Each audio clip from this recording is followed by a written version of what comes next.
No, in the room. When I start, I'm gonna play a clip from the VP's appearance on The View. So you have the audience in the room.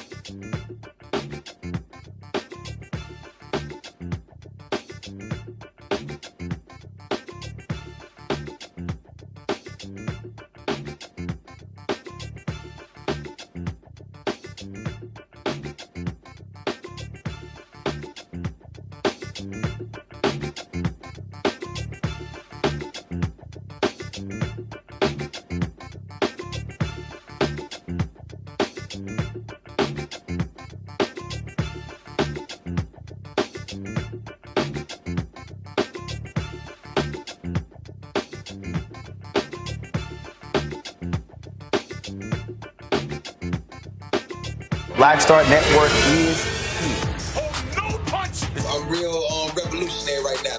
Thank you for being the voice of Black America. All momentum we have now, we have to keep this going. The video looks phenomenal. See, there's a difference between Black Star Network and black-owned media and something like CNN. You can't be black-owned media and be scared. It's time to be smart. Bring your eyeballs home. You dig?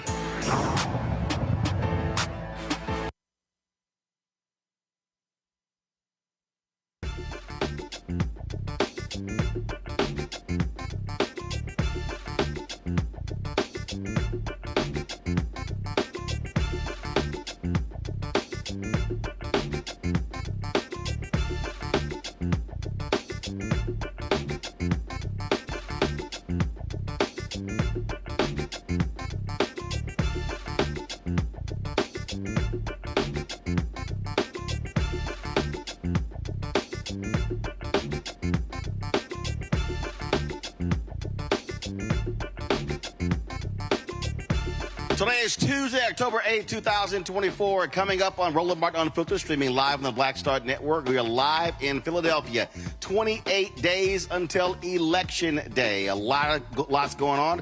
Vice President Kamala Harris today was on The View. We'll show you some of that. She also did an interview with Howard Stern. Lots to talk about, to break down what's going on. We'll talk about what's happening here in Philadelphia, how Republicans are doing all they can to target black voters here, but also to suppress the black vote. So we got a number of panelists to talk about. So lots of ground we want to cover. Folks, it's time to bring the funk. I'm Roland Martin Unfiltered. On the Black Star Network, let's go. He's got it. Whatever the miss, he's on it. Whatever it is, he's got the scoop, the fact, the find. And when it breaks, he's right on time and it's rolling.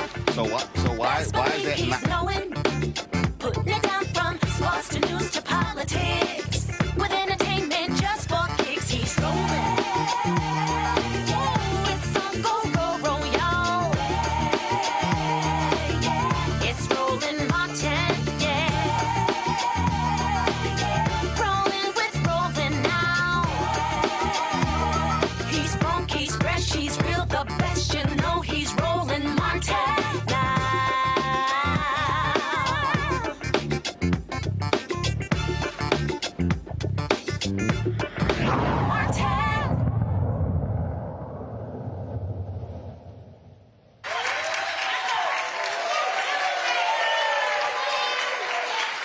Hey, folks, we're live in Philadelphia. Glad to be here, Mount Carmel Baptist Church. How y'all doing? All right, glad to see everybody out. And so we are looking forward to a great 2-hour broadcast talking about what's going on in this election. It's a whole lot that's going on, 28 days. Of course, Vice President Kamala Harris, Minnesota Governor Tim Walz against that orange dude, and the crazy dude who don't like women with cats, Trump and Vance. Again, a lot going on. This is a crucial battleground state. We're here in Philadelphia. Pennsylvania's often been described as Philadelphia, Pittsburgh, and the rest is like Alabama. But the reality is this here, and we know this, whether we're talking about Michigan and Detroit, how Philadelphia goes, so goes this state. If black folks vote our numbers, in this state, it will be a victorious election night for Vice President Kamala Harris. And so lots we want to talk about. She continues doing a variety of media interviews. Today, she made her first appearance on The View since becoming the Democratic nominee. Here is some of what was talked about in that appearance.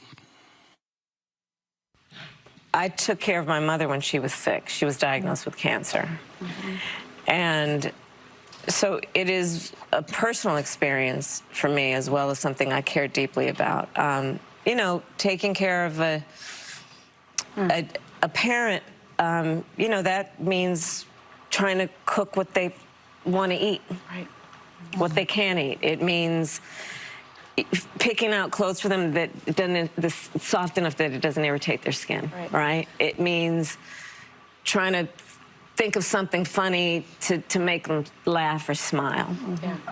And there's so much about that that really is about giving folks dignity. And to your point about being in the sandwich generation, there are so many people in our country who are right in the middle. They're taking care of their kids and they're taking care of their aging parents. And it's just almost impossible to do it all, especially if they work. We're finding that so many are then having to leave their job, which means losing a source of income. Not to mention the emotional stress. And so what I am proposing is that basically what we will do is allow Medicare to cover in-home health care.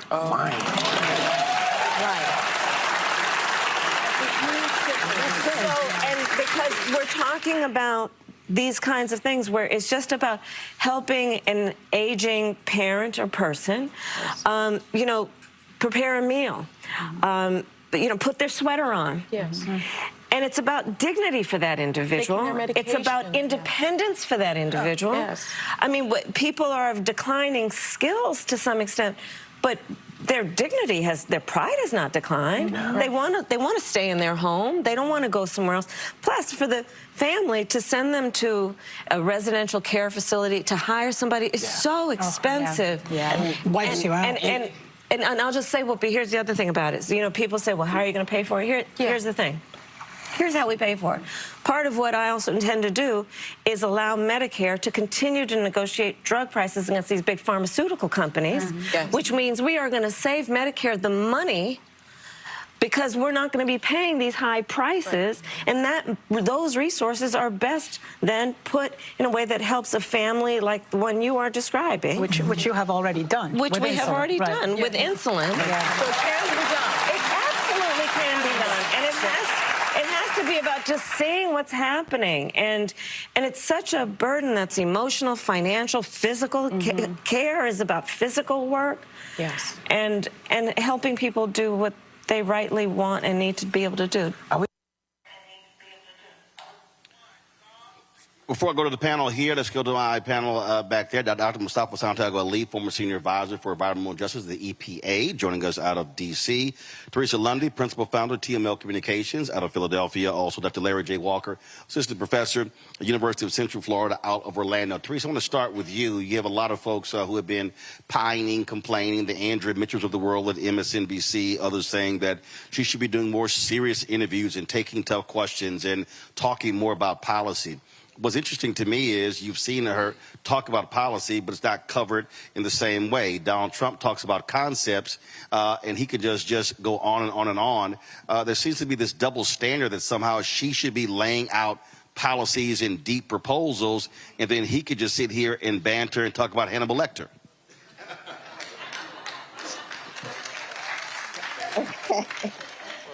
I love the live studio audience. You're absolutely right, Roland. You know, Kamala Harris has actually been talking about policy the entire time. She has been in office, but also on the campaign trail.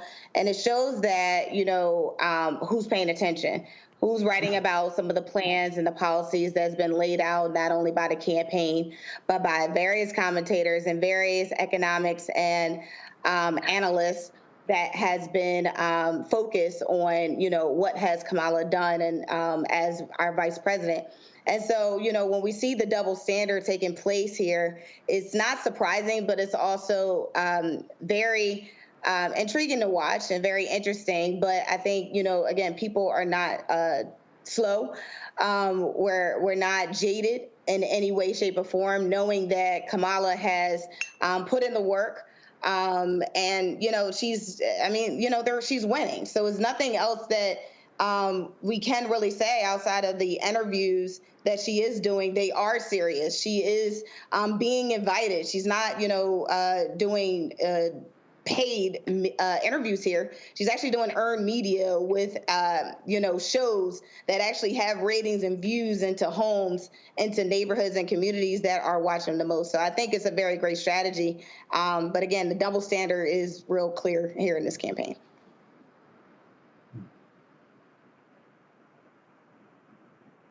Howard Stern, some 10 million listeners. You look at The View. The reality is they get far more number of viewers and listeners than MSNBC, CNN, Fox News.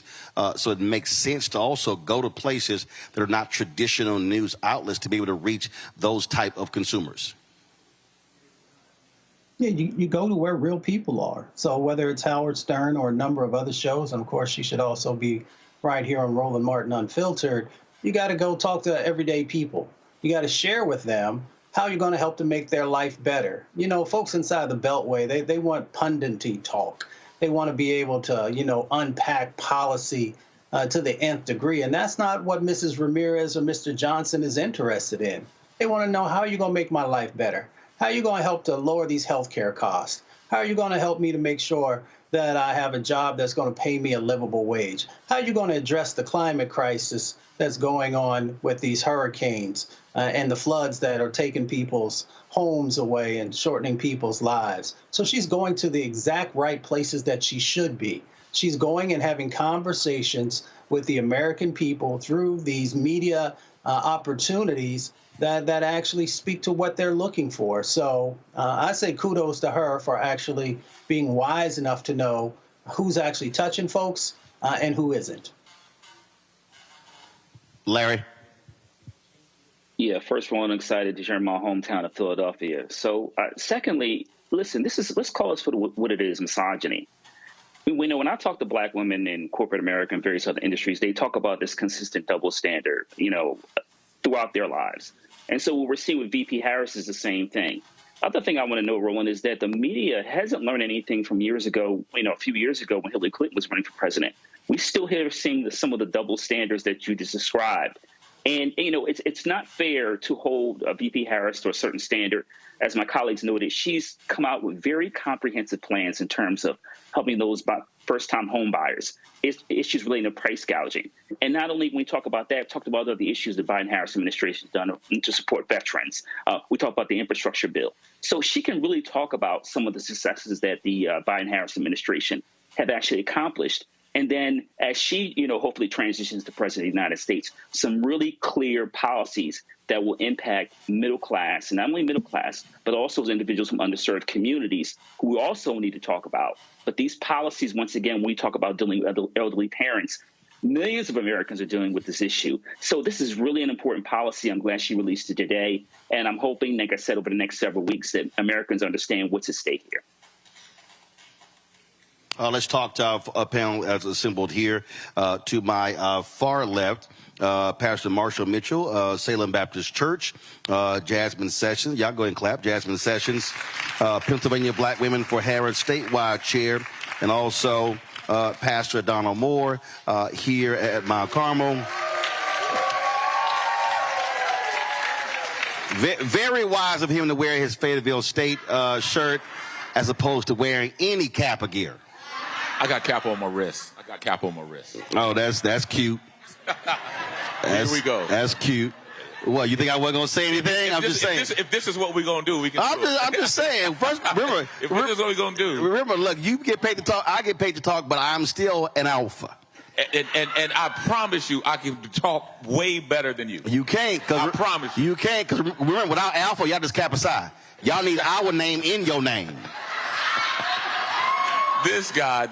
See, when they start saying this guy, that means I ain't got no response. Oh, no, I have a response. I just can't utter it in the house of the Lord. Oh, see? Alphas can do this in church, outside of church. No, you can't. Y'all just can't control yourself. Yes, we can. Let's get at it. Y'all want none of this. Because I really don't do this with people. Well, anyway. See? I was going to say I don't do it with people who've not been doing it longer than me, but go ahead. It's all good, though. I mean, but listen, y'all are a youth group. But it's all right. You are a Cub Scout group at best. Always. At best. I'm going to set it down this way. Always remember, when you're the president of Alpha, kiss the ring. Listen, man. Let me start. As a Kappa, I can tell you something. Well, I ain't going to finish that. You can't. Because you can't. Because you can't. Let's get this started. You can't escape it. You're an Alpha. You have my deepest condolences. What little group you in? Ain't no little group. What's that? There's only one Kappa Alpha. Oh, please, man. Right in the 1911. Y'all dressed like y'all dressed like deltas. Let's get this thing started. Let me get this thing started. I told y'all I cut deep. Michelle Obama said when they go low, we go hot. No, I go lower. I go all right, to hell. Let's get out. I go low. I go to hell. I go low. I'm an AKA, and we are the first. You hit. Let's go. You hit below the. You hit below the knee. I'm gonna hit you in your ankles. All right. Let me ask y'all this question. Let's go. In terms crossed a red line for me when you said y'all go to hell. I'm not going there for anybody. There you go. Precisely. But that is the Kappa home. Let's go. Let's talk.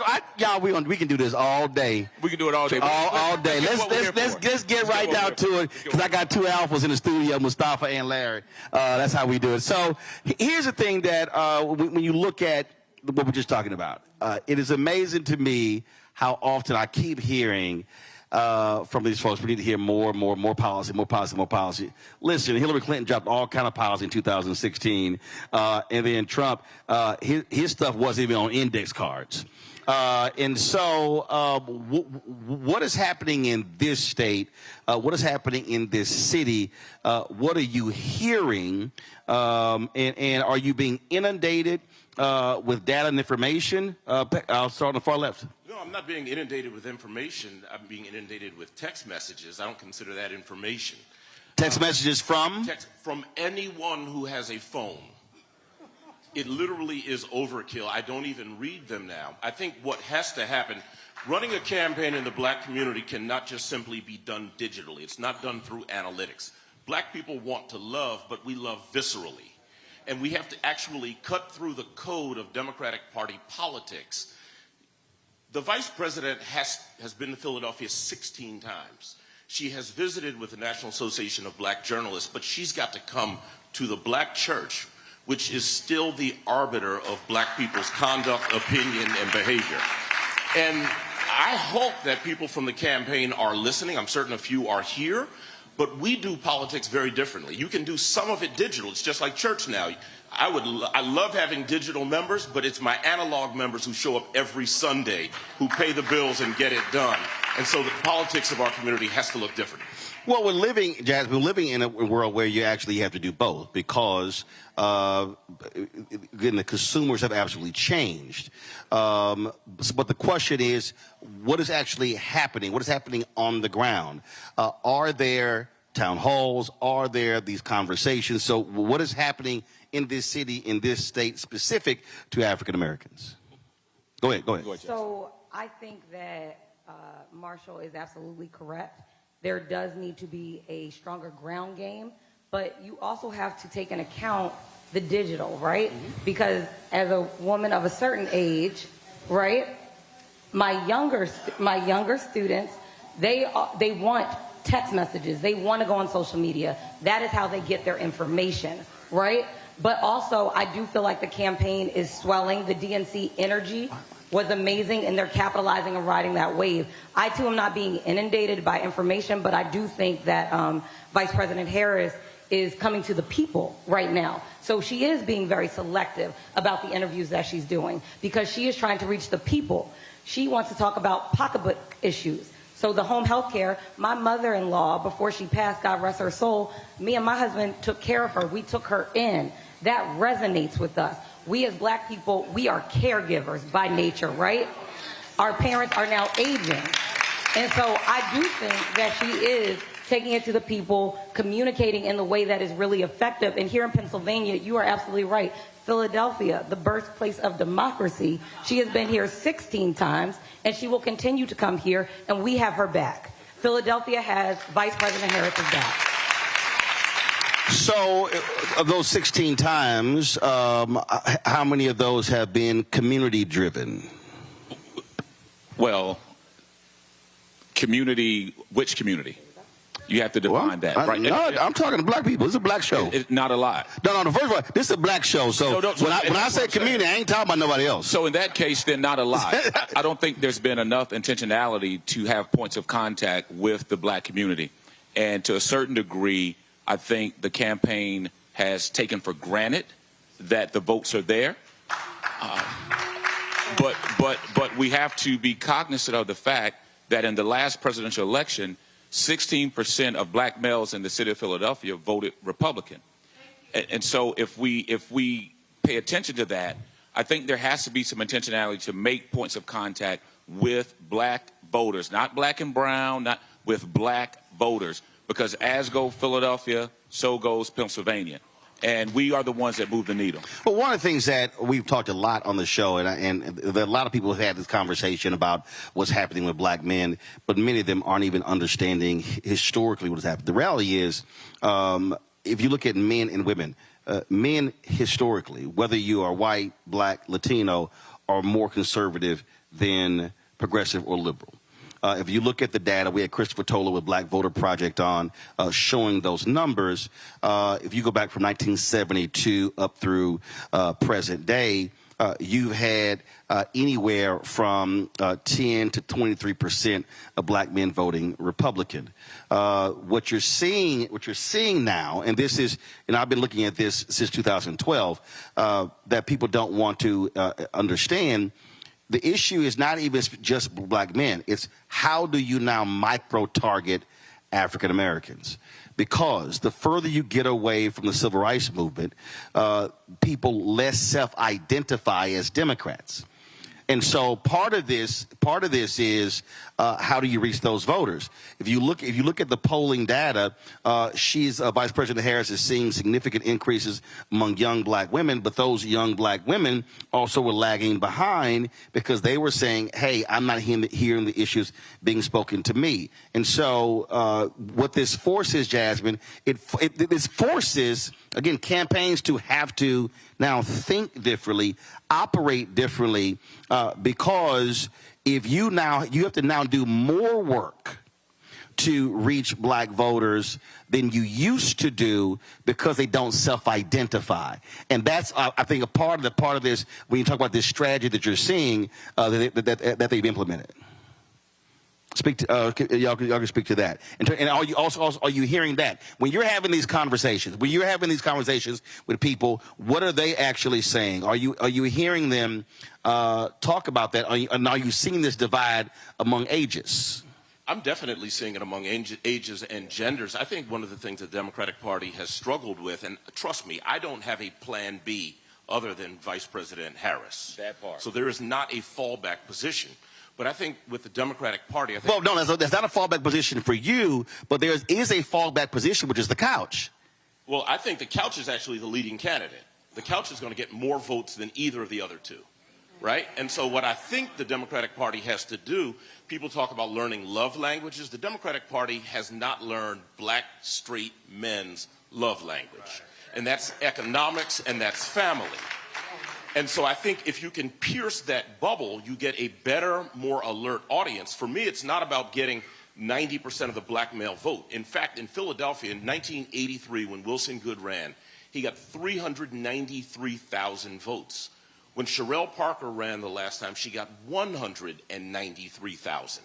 And so that diminution of 200,000 is what we've actually got to start shooting for. Right. Not just the universe of people who are coming out. And I think it's speaking a love language to people who are not explicitly feeling the love. They want to be loved.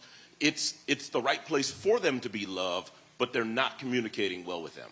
But also, if I may, I agree with you. The Democratic Party has not learned black women's love language either. It is just that black women vote often.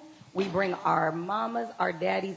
We have just a sense of responsibility. But to be clear, the Democratic Party They have not learned our love language. It is wonderful that we have VP Harris. Look how long it took us to get there. That is owed to us. Let me be clear. Supreme Court Justice Jackson, that was owed to us. Y'all still in the negative. But we know our civic duty as black women, and we carry it as a burden, and we carry it all the time. And the Democratic Party knows that. They have to do something different. Well, I think we make a mistake whenever this conversation happens. I think the mistake that we make is we act as if there is a separate entity. First of all, the largest group that votes Democrat are black women. The second largest are black men. So when we say the Democratic Party, that is us. So the question, but again, so there's a difference though between the classes that run campaigns, that fund campaigns, and the ones that actually vote. And so the decision has to be made: how do you shift from being a sharecropper to an owner? And which also means what types of demands are made in off years. So it's not just a presidential year. Okay, what then happens next year? Then the midterms, and then 27, then 28. And so that's sort of how I approach this. And it also makes clear to folk that if you're not making the proper investments, then you're not going to see the return. And I think that's what you also are seeing. And the struggle that we're seeing right now really is not a Democratic Republican issue. The struggle is people say, I don't believe that my vote can make the difference. But what I keep saying to folk, Pastor, is, yeah, that means that we can't, after the election is over, then just go home.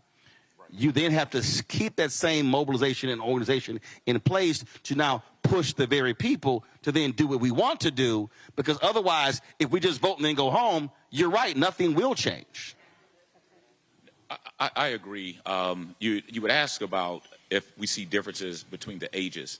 I'm looking at one of my members in particular, younger demographic, and he and I, we've gone back and forth because he shared the number of people that were voting for Republican, position themselves to vote for Republican. And then when I ask why, the explanation and rationale is just not there. I think they. So what was it? Well, for some of them, it was I think it came out to 70 cents a day, whatever the stimulus check was that they received. That, like, for them, I mean, that resonated with them. They didn't understand the politics behind the timing of those checks or anything. But for a large number of younger black Philadelphians, I can only speak directly for that, it was that a stimulus check. And so I said, so basically, you're selling your vote for 70 cents a day. But wait, hold up. Okay, all right. So, no. That's here's the deal. Because my whole deal is you meet with folks where they are. But was it explained to those very same people that there were actually two stimulus checks? That was a stimulus check in 2020 under Trump. There was a larger one under Biden-Harris in 2021. In addition to that, you saw an increase in unemployment insurance under Biden-Harris. You saw the expansion of moratorium on evictions, and you saw an increase in child care support. And they also expanded the PPP loans targeting black businesses. So what you're talking about, part of this is also a failure on the part of political leaders to properly explain what they did. I agree 100%. So similar to what both Jasmine and Marshall were saying, as far as the communication, the languages, but in the midterm elections, those off years, the off elections where it's not a presidential election, what are they doing for voter engagement, voter points of contact? And they're just not consistent. So I think as a result, both on the elected officials, they've not done a great job of communicating what they've done between 2020 and now 2024, because something is being missed. Historically, you know, we had the mantra, well, you owe it to the ancestors. That doesn't work for this generation anymore. It just doesn't resonate with them. Whether it's you owe it for your grandmother, you owe it for those that died for you. This generation really could care less. And, I mean, they've said it to me that they could care less. It's not about what happened 30, 40, 50, 60 years ago for them. It's just not. Yeah, but also so show a bit of focus groups. We're going to take a break. When we come back, Teresa, I wanted you to speak to that because although we are 28 days away, the reality right now is if any politician, you don't have a lot of time trying to explain to folk because, you know, listen, the runway is short. But that is still a significant thing that has to happen so folk who are deciding between voting and the couch can all understand this. So we're going to go to a break. Folks, we'll be right back on Roland Martin Unfiltered on the Black Star Network, live from Philadelphia, Mount Carmel Baptist Church. Back in a moment.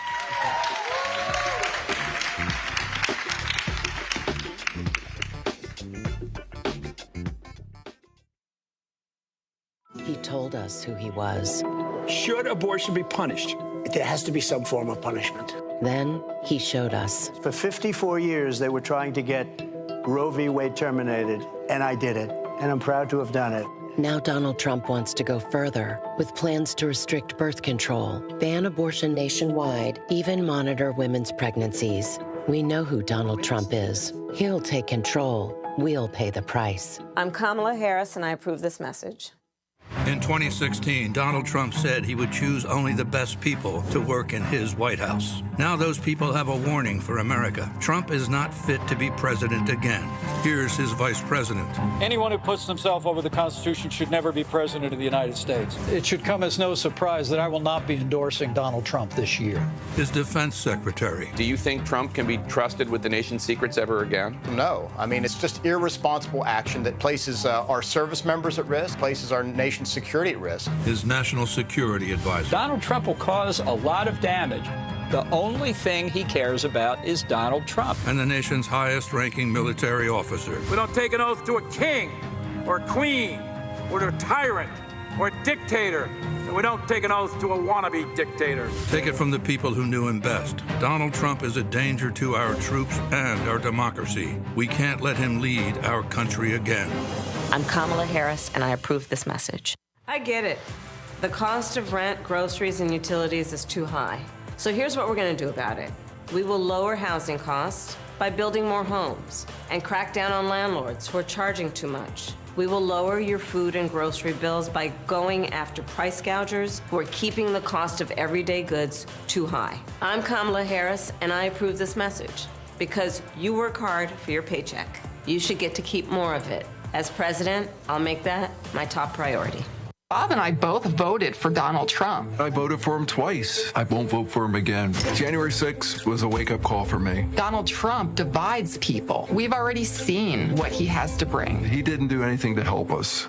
Kamala Harris, she cares about the American people. I think she's got the wherewithal to make a difference. I've never voted for a Democrat. Yes, we're both lifelong Republicans. The choice is very simple. I'm voting for Kamala. I am voting for Kamala Harris. IVF is a miracle for us because it allowed us to have our family. After having my daughter, I wanted more children, but my embryo transfer was canceled 8 days before the procedure. Donald Trump overturning Roe v. Wade stopped us from growing the family that we wanted.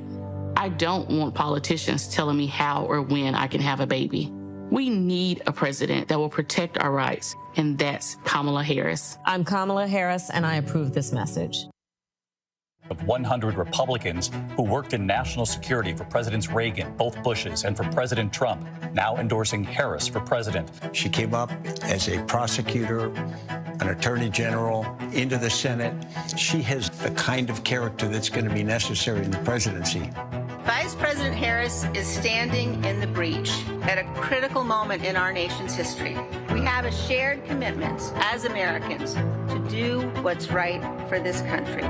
This year, I am proudly casting my vote for Vice President Kamala Harris. Former generals, secretaries of defense, secretaries of the Army, Navy, and Air Force, CIA directors, and National Security Council leaders under Democratic and Republican presidents, Republican members of Congress, and even former Trump administration officials agree there's only one candidate fit to lead our nation, and that's Kamala Harris. I'm Kamala Harris, and I approve this message.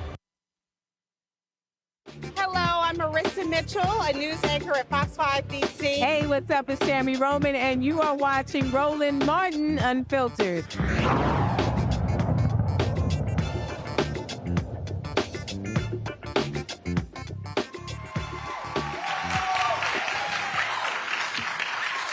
All right, folks, welcome back to Mount Carmel Baptist Church here in Philadelphia. Glad to be here. We'll continue our conversation.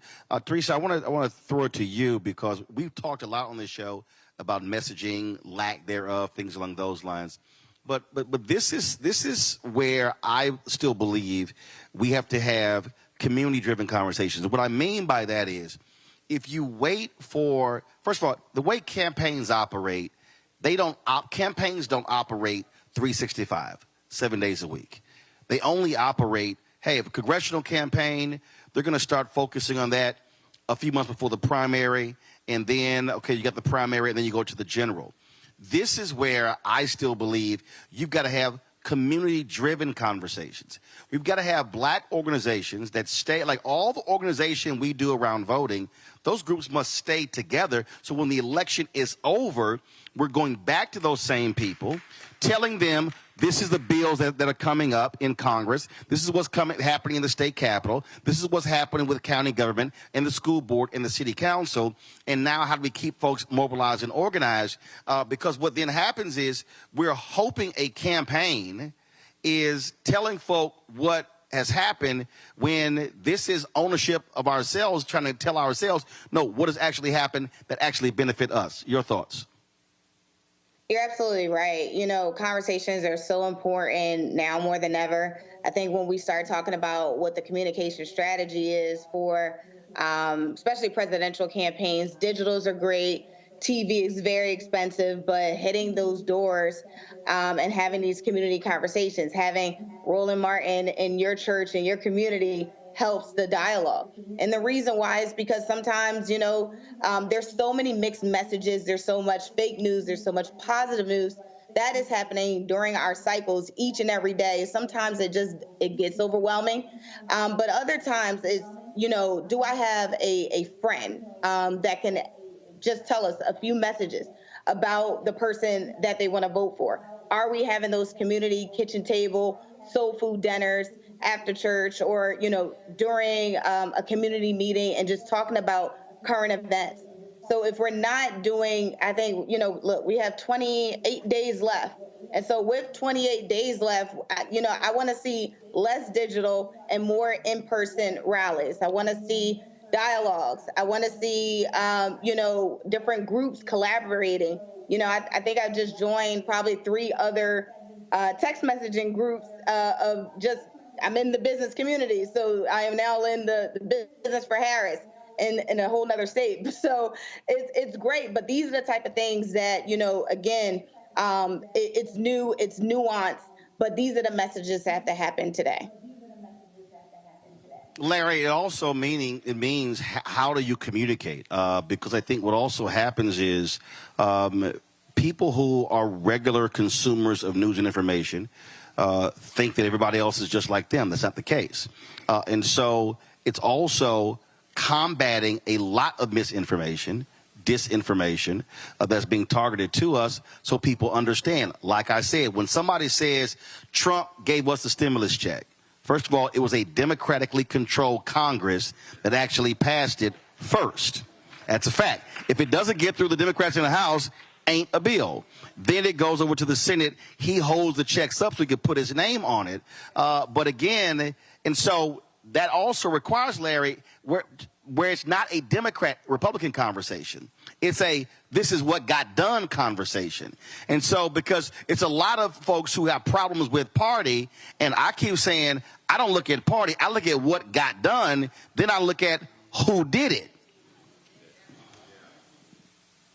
Roland, I'm glad you hit on the point. I was just about to talk about misinformation. And the reason why I was going to do that is I've had some conversation with black men, and sometimes when I hear them, they're repeating the same talking points. BP Harris put black men in jail, et cetera.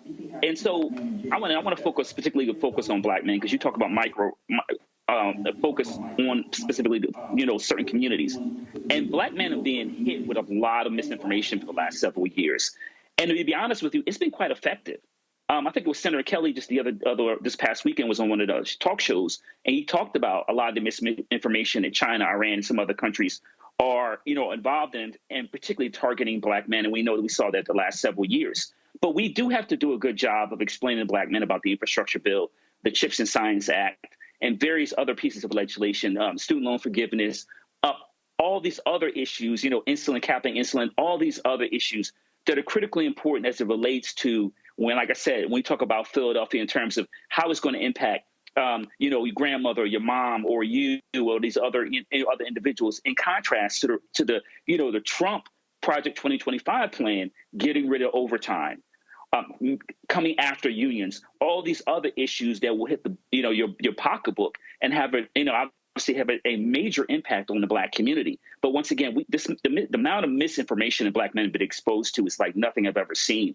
And not only concerns me for this election, but it concerns me over the next 2, 4, 6, 8 years. Well, if you look at 2019, out of all the candidates, the one candidate that was a target of the most Russian troll farmers was then Senator Kamala Harris. And so, again, that's just understanding what was going on there. Mustafa, when we talk about, again, understanding facts. We've seen what has happened over the past week where you've had Donald Trump, J.D. Vance, and all these conservatives lying about the federal government's support for people impacted by Hurricane Helene in Florida, South Carolina, Georgia, North Carolina. I mean, just flat out lying, just making stuff up. And then you hear folks sitting here trying to trash President Biden, Vice President Harris. So here's a perfect example. You've got this hurricane bearing down on Florida right now. Go to my iPad. These are the members of Congress, Republicans, Mustafa, that voted against funding for FEMA. And I can guarantee, including Byron Donalds, you see him right there. You see one of the biggest loudmouth, Matt Gaetz, and Anna Paulina Luna, also another loudmouth. You may have seen that video when then Senator Harris was accosted in the airport, and that was actually Luna who was yelling at her about something dealing with immigrations and Latinos. I can guarantee you, after the devastation, these 6 folks are going to be begging the federal government for money, and they're the ones who voted against FEMA. So, Mustafa, when you talk, look, you deal with environmental issues. When we talk about climate change, we know which party actually says it's a hoax and which party says it's real. And so when we're having these conversations and people get caught up in, well, man, you a Democratic shield. No, you need to make a decision when it comes to the issues that matter to you. There's a clear difference between a person in one party or the other. There are very few people who are moderate. First of all, there are virtually no moderate Republicans. You do have moderate Democrats because of how districts are drawn. And so that's also part of the conversation, explaining to people issues and then who supports those issues.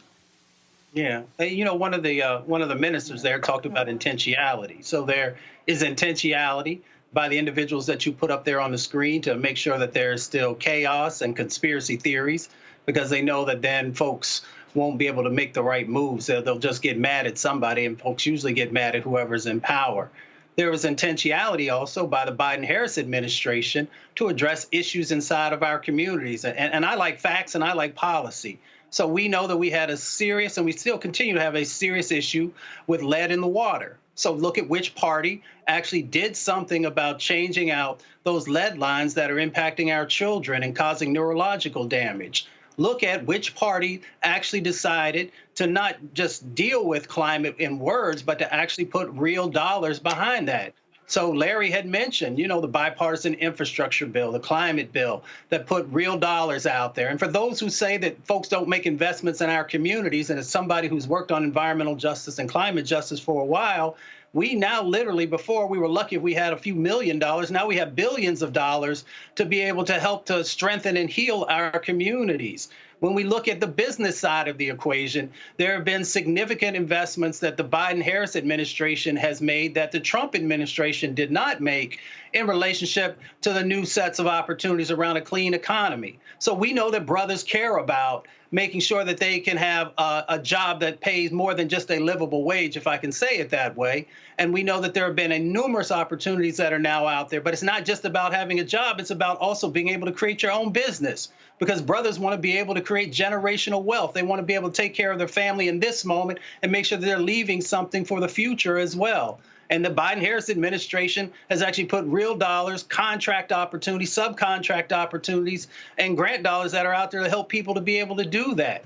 So often we have these larger, overarching conversations instead of drilling down. Like my people who are in Westminster and 48th right there in Philly, you know, they want to know, can I create my own business or can I keep my business going? They want to know about home ownership also. Which party and which administration has actually created more home ownership in the Black community? And it was the Biden-Harris administration that had better numbers than the Trump administration did. And then, of course, Black unemployment is lower under the Biden-Harris administration than the Trump administration. So if we want to have a conversation about economics, all we got to do is look at the facts. That by no means means that we still don't have a lot of work to do, because we know we are still the ones that get hit first and worst from the climate crisis and environmental injustice, and we are the ones that are still struggling to get our numbers right in relationship to owning businesses and to be workers in spaces. But we got to give credit to the folks who have actually done intentionality and understanding the gaps that existed and actually did something, instead of the people who continue to create chaos and not do anything on the policy side or putting dollars in your pocket.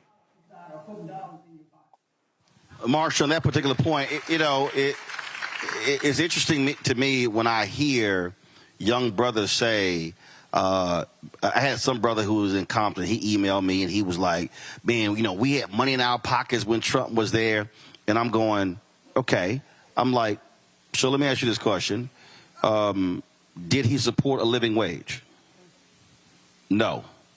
Is the federal minimum wage still $7.25? Yes.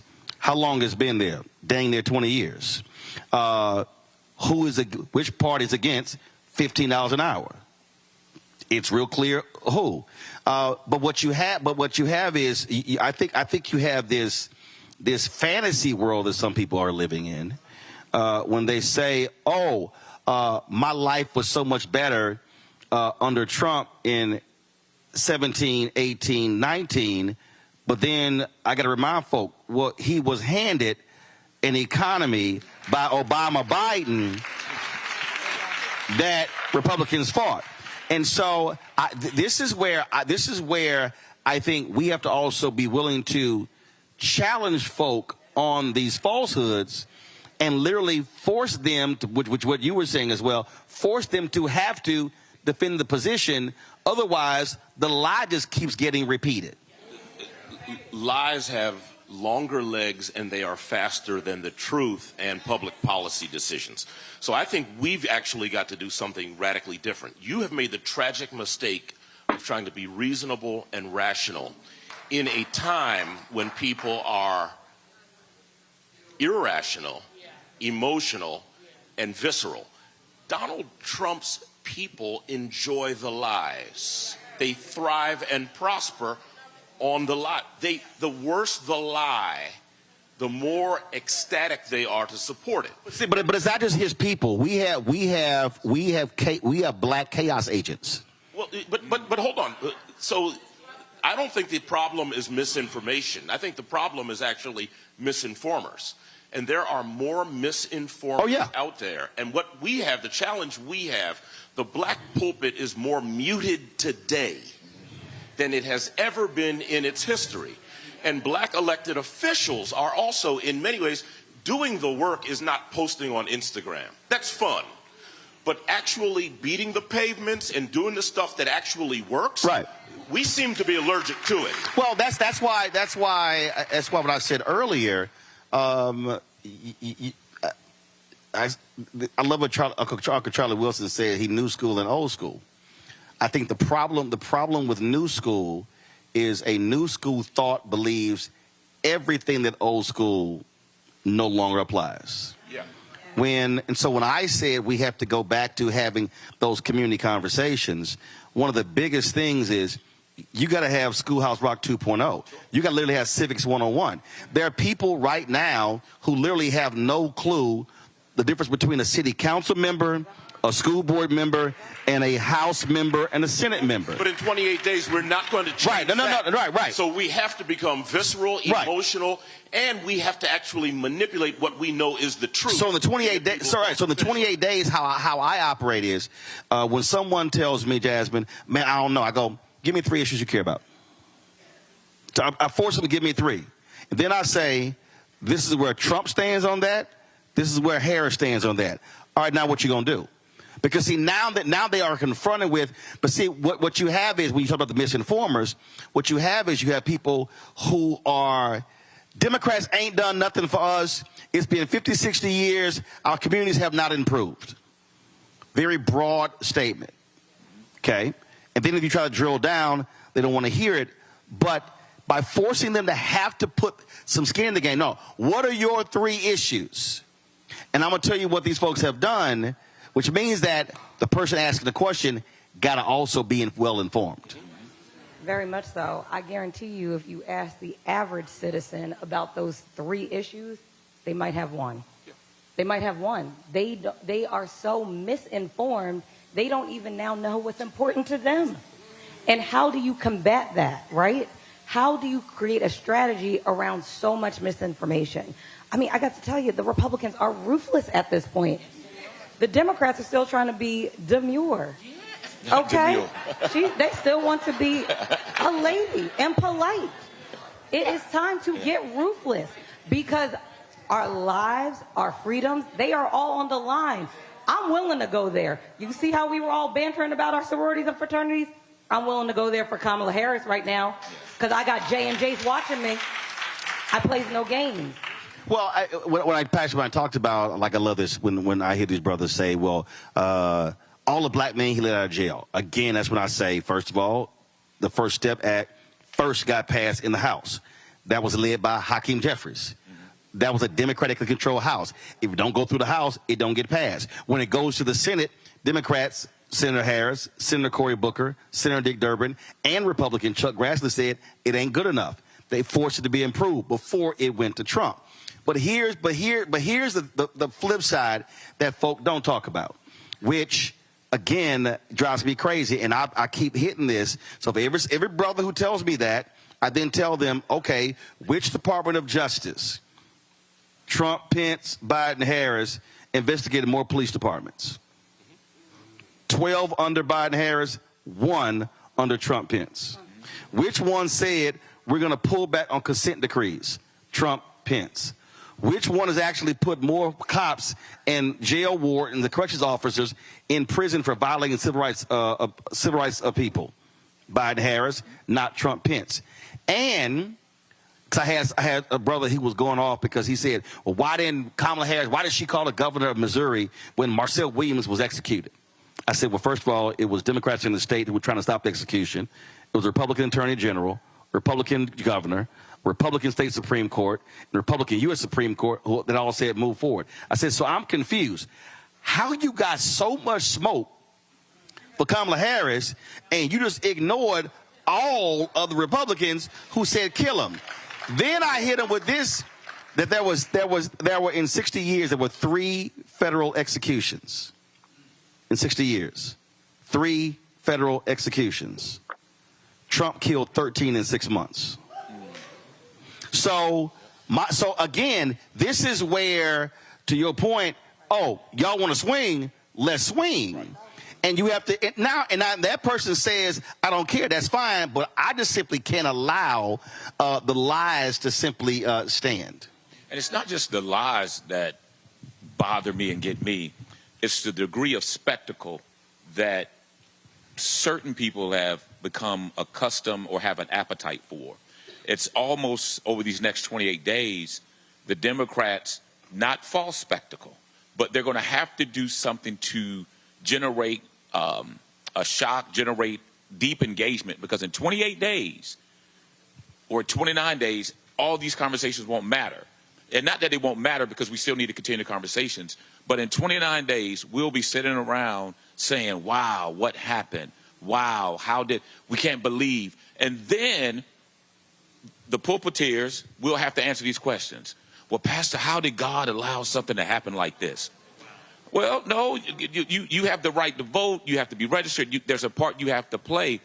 But there is a certain level of spectacle that I think society as a whole, not just Republican, not just Democrat, not just black, white, BIPOC, or whatever the case is, I think it's a certain level of spectacle that people have come to be enticed with, and that's what feeds them way beyond facts. Well, he's an entertainer, and folk fall for the entertainment. They fall for the reality show. I just believe, when you were talking earlier about preachers. Look, there are preachers I know all across the country. My wife is an ordained minister. And I think what has happened is, when you talk about being muted, I think what you have is you have so many people who are scared to death, thinking they're going to lose their IRS status, not realizing that they can't name one church that has lost their IRS status. Precisely. And you got conservative pastors literally in the pulpit saying Democrats are demons. And one dude is like, one guy literally said, if you voted for Biden, get out of my church.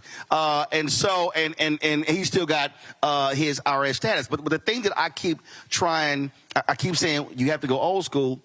I can't listen to preachers continue to say folk need to go through the black church. And I'm like, yeah, but how am I going to go through you if your church door is locked? Mm-hmm.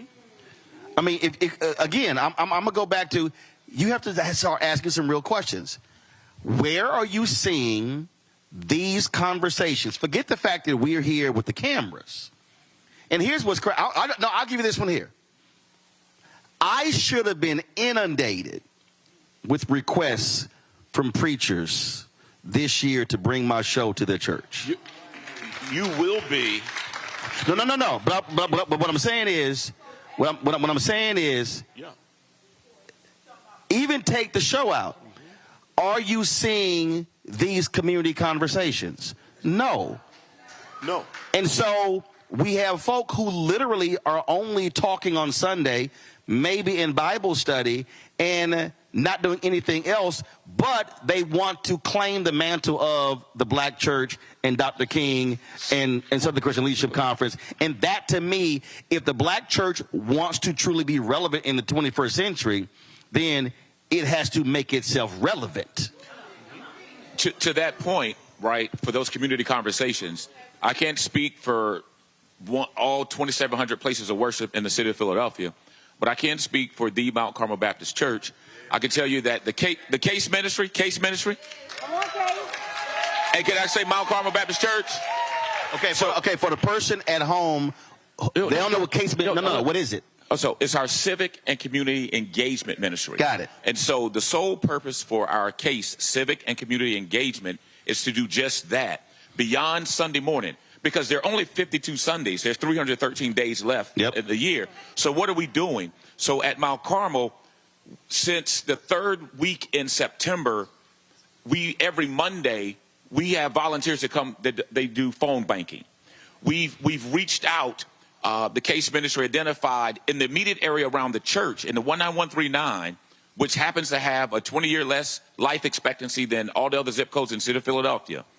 There were 9,000 registered voters around the church demographically that had not participated in the last 3 elections. There you go.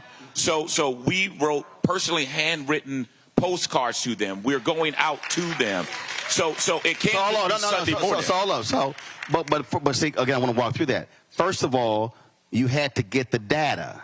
Right, and we got that from the commissioners. There you go. Correct. So the reason I say that is because I can't tell you how many people I've talked to around the country, when I tell them that data is public, they go, really? And I go, yes. I was in Cincinnati, and I was a brother. He's an alpha. He was talking about their voter. I said, bruh, y'all doing it wrong. He was like, we had football guys. I said, no, you doing it wrong. He's like, what do you mean? I said, go pull the data of the 10, 15 most heavily concentrated black precincts, and then look at the data and see how many voted, and then focus your resources on that area, because elections are now margin elections. Biden Harris wins Georgia by just 12,000. Right. The 9,000 you talking about, it was 10,000 in Arizona. And so what you're talking about is exactly how it should be done. I'm saying a lot of folk aren't doing that because they're talking a good game as opposed to actually putting the plan of action to reaching those people. Go ahead. We did exactly that. Our church is in Montgomery County. Most of the people who are in Montgomery County who think they've arrived came from Philly. So they're from Germantown originally. So a sense of really who we are and where we started, we didn't really start in Germantown. We started in North Carolina, but Germantown is where we landed, right?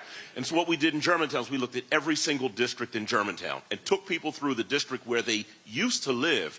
And what we found is in the midterm election, we found in Germantown and Mount Airy, 10% of the eligible voters in districts all across wards. We also have to remember that our black elected officials who love incumbency have a vested interest in keeping new, inspired, enlightened, and inspirited voters out of the polls. They want to remain honored and humbled and on Instagram. And we've got to break some of that appetite while we're fixing ourselves and understand where we are and where we can make a difference. And what happened in our congregation is 3 or 4 women in Germantown have now sent out 4,000 letters and postcards telling people who they are, trying to move the needle there. Right. So we got to remember where we've come from to make sure we get to where we're going. Which is why what I keep getting at, and even though it's 28 days, these things can be happening over the next 27 days. What I'm trying to get our folk to understand, Jasmine, stop waiting on a campaign or a party to do this, because the issues that we're talking about still impact us. That part. So that's I'm trying to get people to understand that you don't have to wait. The reason the phone call blew up, first of all, Win with Black Women started 4 years ago. First of all, people don't say it started 4 years ago. Why did they start? The sole purpose of them starting was to get then Senator Harris the VP job. That's how it started. Then it was like, okay, she got it. Then it was like, now we got to get him elected. Then when the election was over, they were like, well, we're going to keep meeting.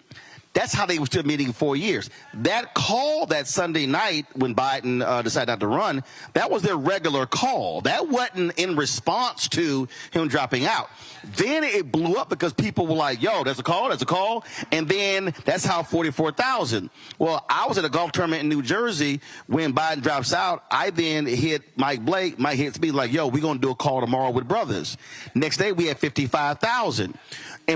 So because of what black women did on Sunday, black men on Monday, on Tuesday, Latinas met.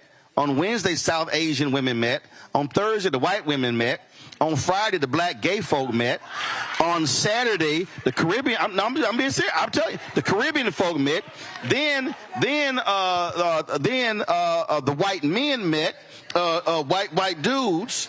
Then all of a sudden, like y'all think I'm lying. A sister, understand. A sister hit me. She is a horror writer. Y'all think I'm lying. I'm telling y'all. Hold on. Let me plug it up. Y'all think I'm lying. No.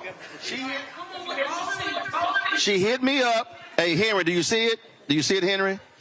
So on October 15th, it's called, pull it up, it's called Scare Up the Vote. Yeah. These are horror writers. So what happened was all of these groups, I'm telling y'all, all of these people realized, yo, we ain't got to ask nobody to do a call. We can just do a call.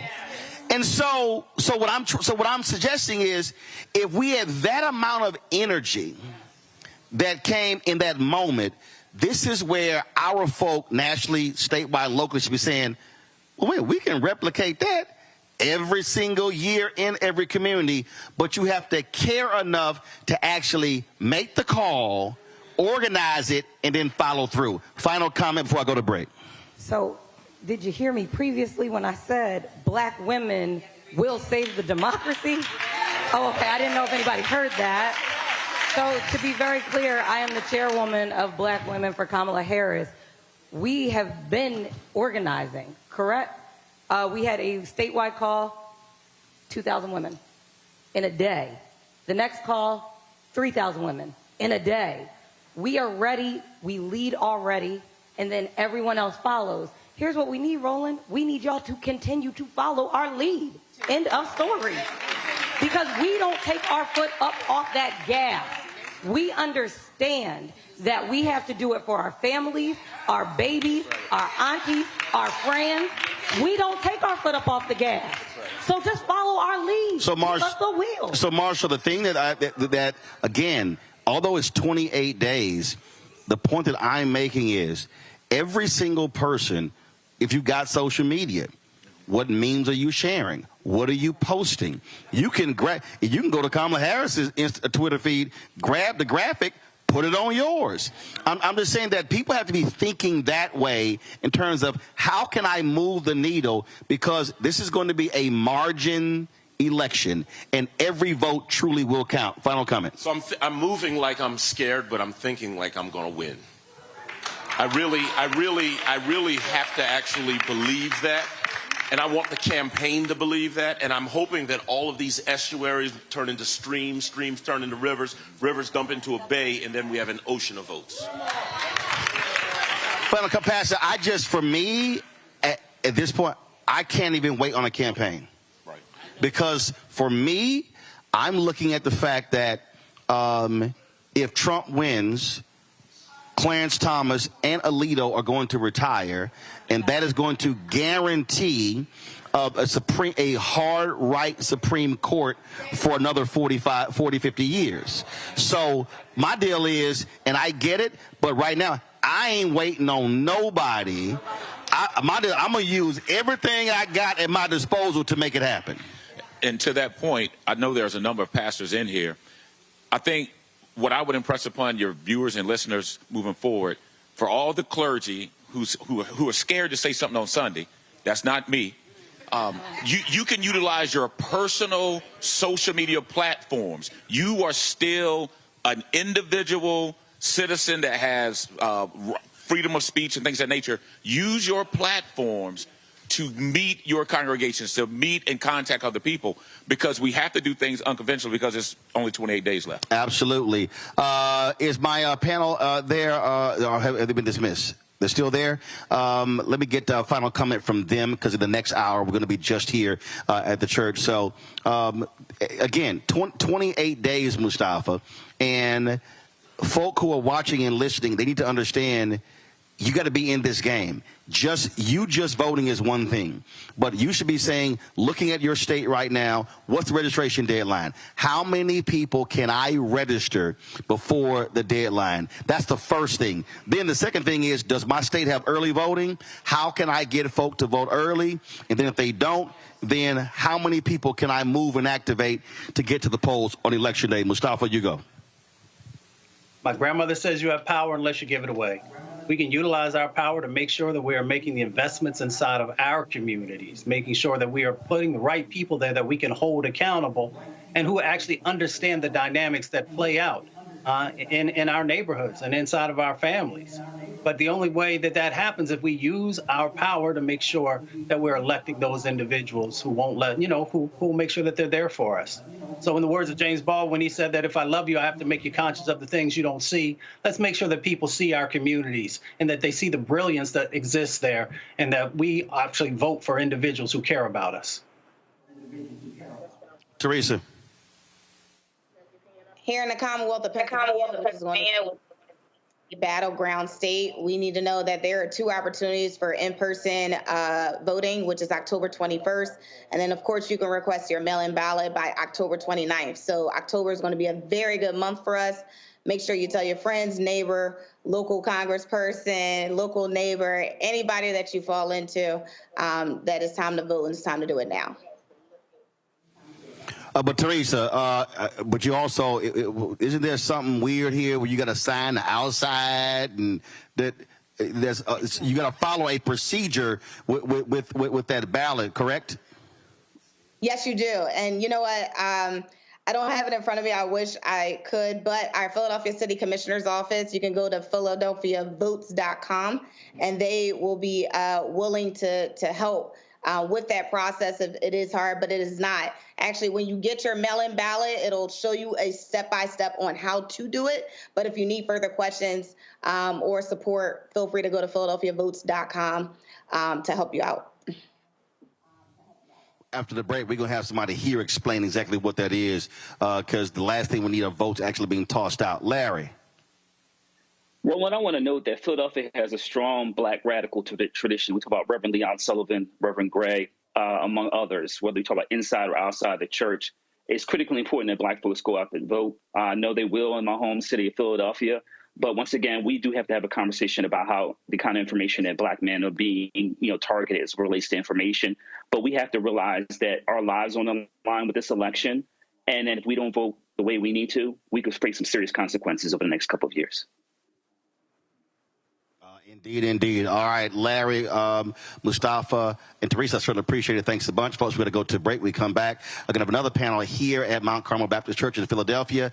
Roland Martin Unfiltered, broadcasting live on the Black Star Network. Folks, I say this all the time. Support the work that we do. We don't have, these conservative billionaires. They're funding conservative media. We don't have any of that. And so our fan base has been tremendous. Some 31,000 people have donated to our show since we launched 6 years ago. Some of the folks in the audience, I met some of you already. I certainly appreciate that. If y'all want to support the work that we do, I told y'all Cash App is still tripping with changing their rules, so we're still dealing with them on that. But support us, and yeah, a bunch of y'all are still old school. They send check and money orders. Trust me, it's still cash the same way. It's a little bit more work, but P.O. Box 57196, Washington, D.C. 20037-0196. PayPal, R. Martin Unfiltered. Venmo is RM Unfiltered. Zelle, Roland at RolandSMartin.com. Roland at RolandMartinUnfiltered.com. We'll be right back.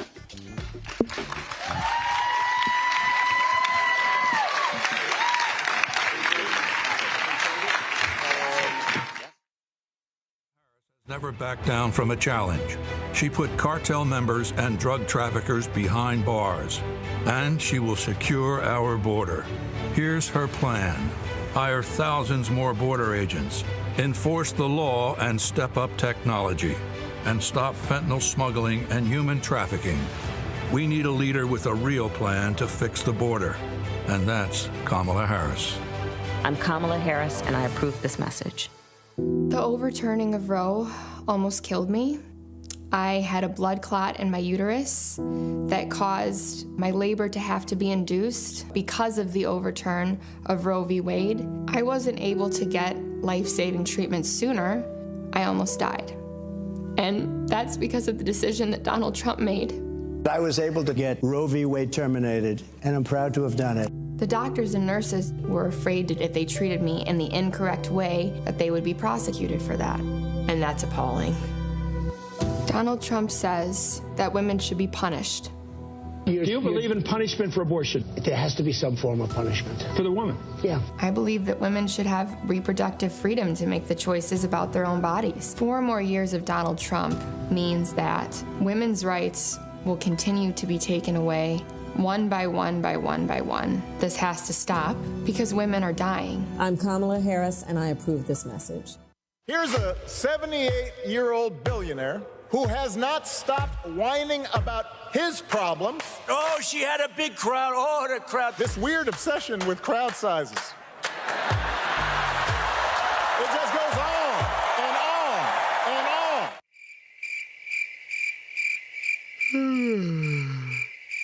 America's ready for a new chapter. We are ready for a President Kamala Harris. I'm Kamala Harris, and I approve this message. There's nothing socialist about Kamala Harris. Trump says Harris is a radical. I don't buy it. Conservatives have a supermajority on the Supreme Court. With a likely Republican Senate, those checks and balances will keep our country sane. If Trump wins, he could end up with total control. I'm a conservative. I don't agree with Harris on everything, but she was a tough prosecutor, and she put bad guys in prison. I voted for Donald Trump 3 times. I'm voting for Kamala Harris in November. Now, I'm voting for Kamala Harris this fall. He told us who he was. Should abortion be punished? There has to be some form of punishment. Then he showed us. For 54 years, they were trying to get Roe v. Wade terminated, and I did it, and I'm proud to have done it.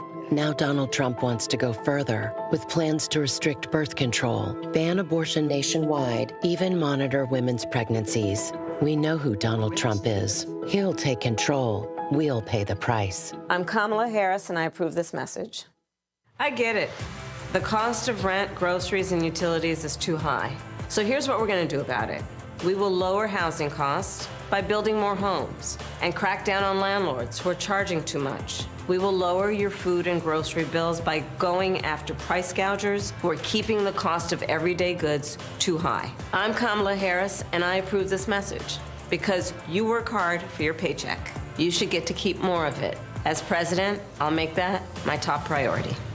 When you talk about blackness and what happens in black culture, we're about covering these things that matter to us, speaking to our issues and concerns. This is a genuine people-powered movement. There's a lot of stuff that we're not getting. You get it, and you spread the word. We wish to plead our own cause.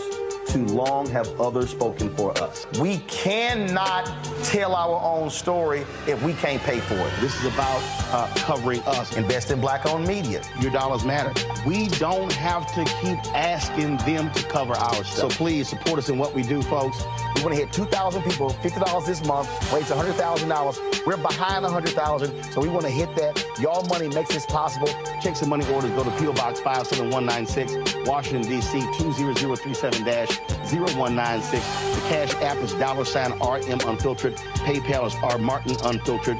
Venmo is RM Unfiltered. Zelle is Roland at RolandSMartin.com. Hi, my name is Freddie Ricks. I'm from Houston, Texas. My name is Sharon Williams. I'm from Dallas, Texas. Right now, I'm rolling with Roland Martin, unfiltered, uncut, unplugged, and undamn believable. You hear me?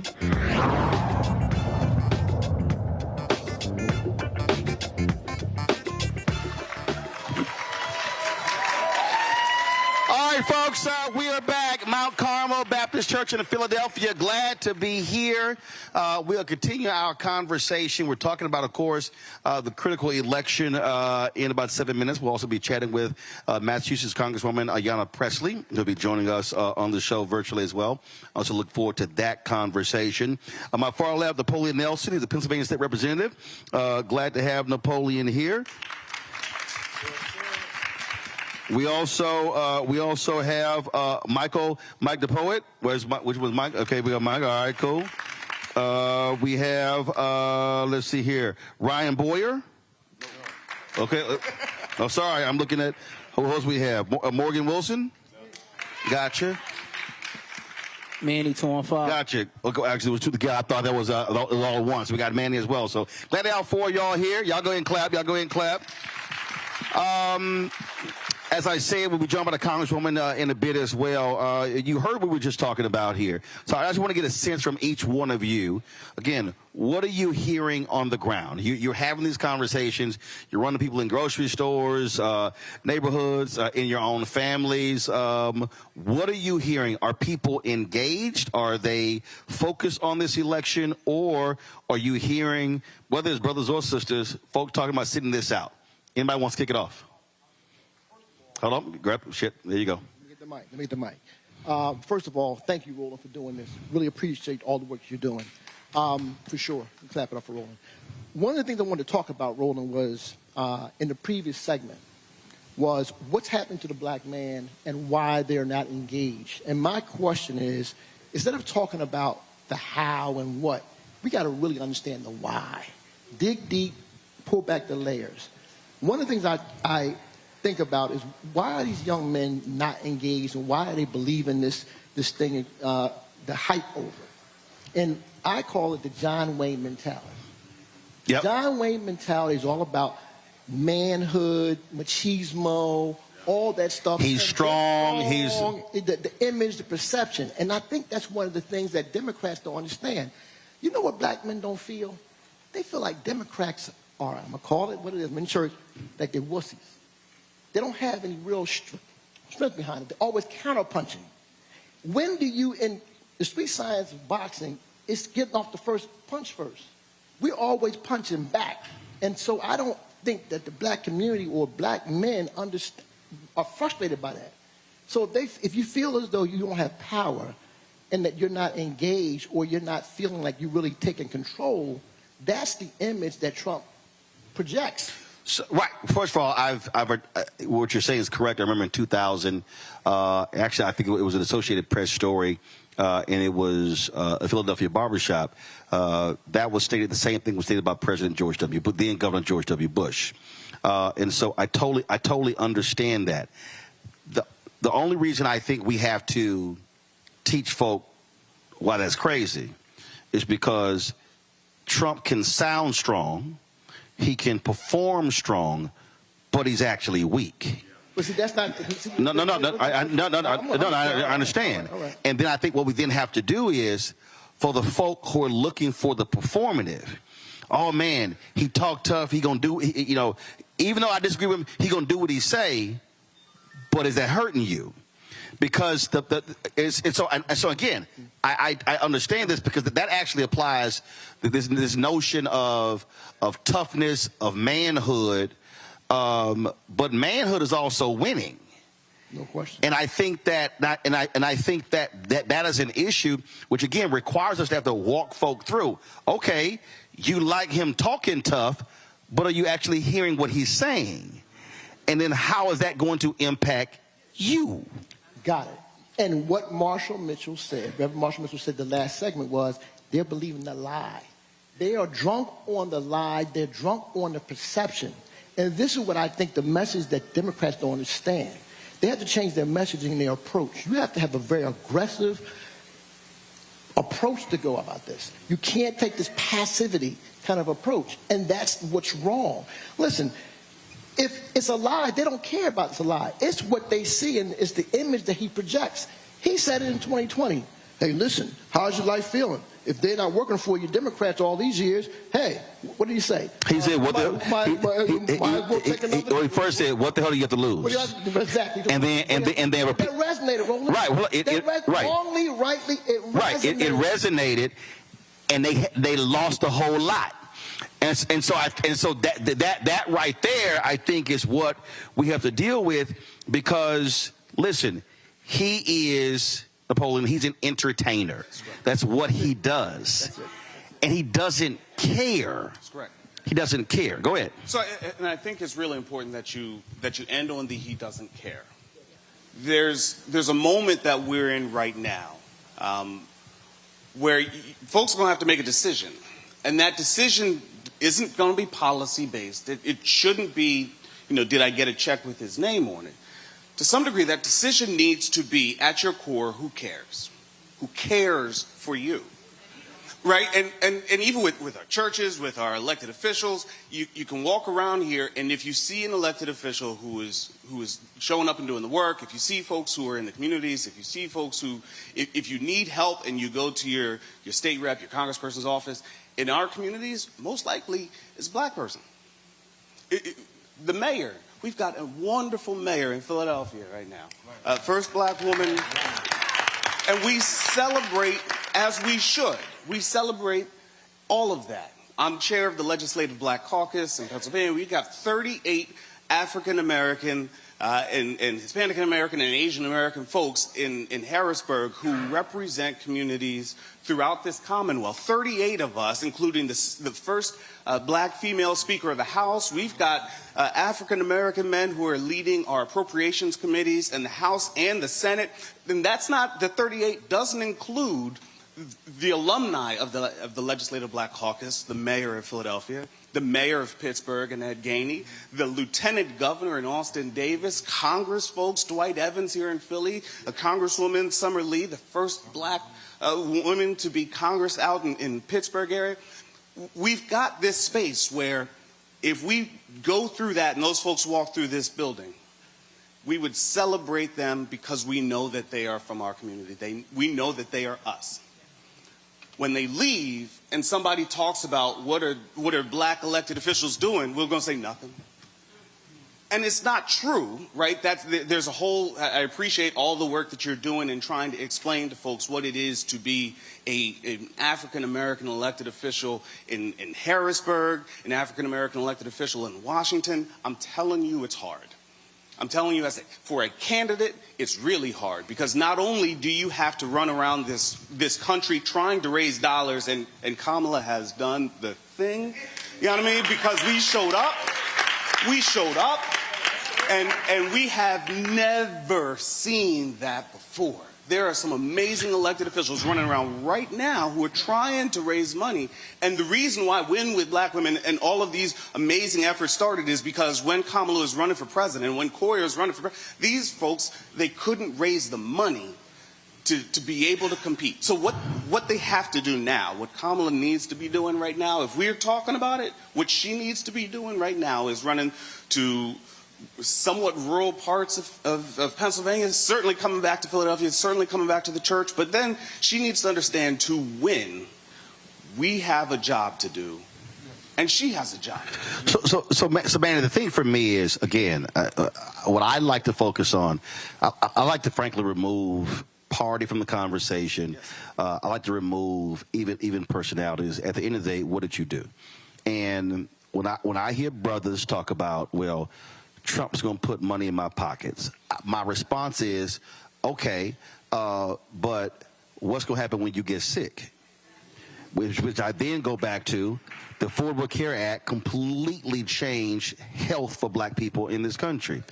And then some cats were like, yeah. Then I say, well, who tried to kill it 60 times? Right. See, I think what has to happen again here is we have to be, if we get caught up in a party debate, then we're losing it. It has to be what got done and how did that specifically impact you. When we have that conversation, then I think we can educate some folks. Just again, real quick, I want to know, what are you hearing? When you're talking to people, what are they saying to you? What are you hearing? Listen, I think everybody's excited. I think everybody's tired. I promise you that. But I think we're realizing that this is our moment. It's going to be close. It's going to be close. Michael? It's going to be a very tight election, and we know it. Michael, what are they saying to you? What are you hearing? I hear excitement. First, give honor to God to be able to hold space here. I'm hearing that we need the help of the enlightened to be lights. I'm from South Philly, born and raised, veteran. So I appreciate and love America in a different way. I was introduced to policy because I realized from Rep. Nelson and Jordan Harris and all of that, there were so many people that looked like me in the State House that I felt energized enough to donate my time, my energy, my money, my platform to a cause, because it is my responsibility to leave this city, this commonwealth, this country in a better place than I found it. And I've watched people, some people who have larger platforms than mine, they all put it on the party to do something. And then I watched Michelle Obama at the United Center tell me to do something. And what I have done is done something. And there are people that are unsure. And there are people in this room that I believe that know. And it is not, Kamala Harris has 7 battleground states to cover in 29 days after only being nominated 100 days. Unprecedented. Unprecedented. Now, it's on us as the enlightened to be a light. Right. Did you know that down the street at that Popeyes, you can take somebody every day from now until early voting closes and vote for them, vote with them, take them to the water. And I think that's... Hold on. So how far is the Popeyes? The Popeyes is on 56 and Lancaster Avenue. Right. There is an early voting. Shout out to Omar Sabir. Right. And tomorrow. Early voting right next to it or in the Popeyes? It's adjacent. So you can get you a three. Right. You can go vote and you go get you a 3-piece. In Jesus' name. Okay. In Jesus' name. See, what I'm hearing is that as much as we need Kamala Harris to speak to us, I stand with my black brothers who say we have not yet heard a message specific to us. But ask not what you can do. Ask not what your country can do for you. What can I do for Ms. Harris? But here's the thing that I've heard folks say that, and the reason I disagree with that, is because when the vice president is talking about black maternity issues, that's black men, because boys are being born. That's not her talking to women. Black women dying or having issues in childbirth, that's a black male issue. Healthcare, that's a black male issue. Housing, owning a home, that's a black male issue.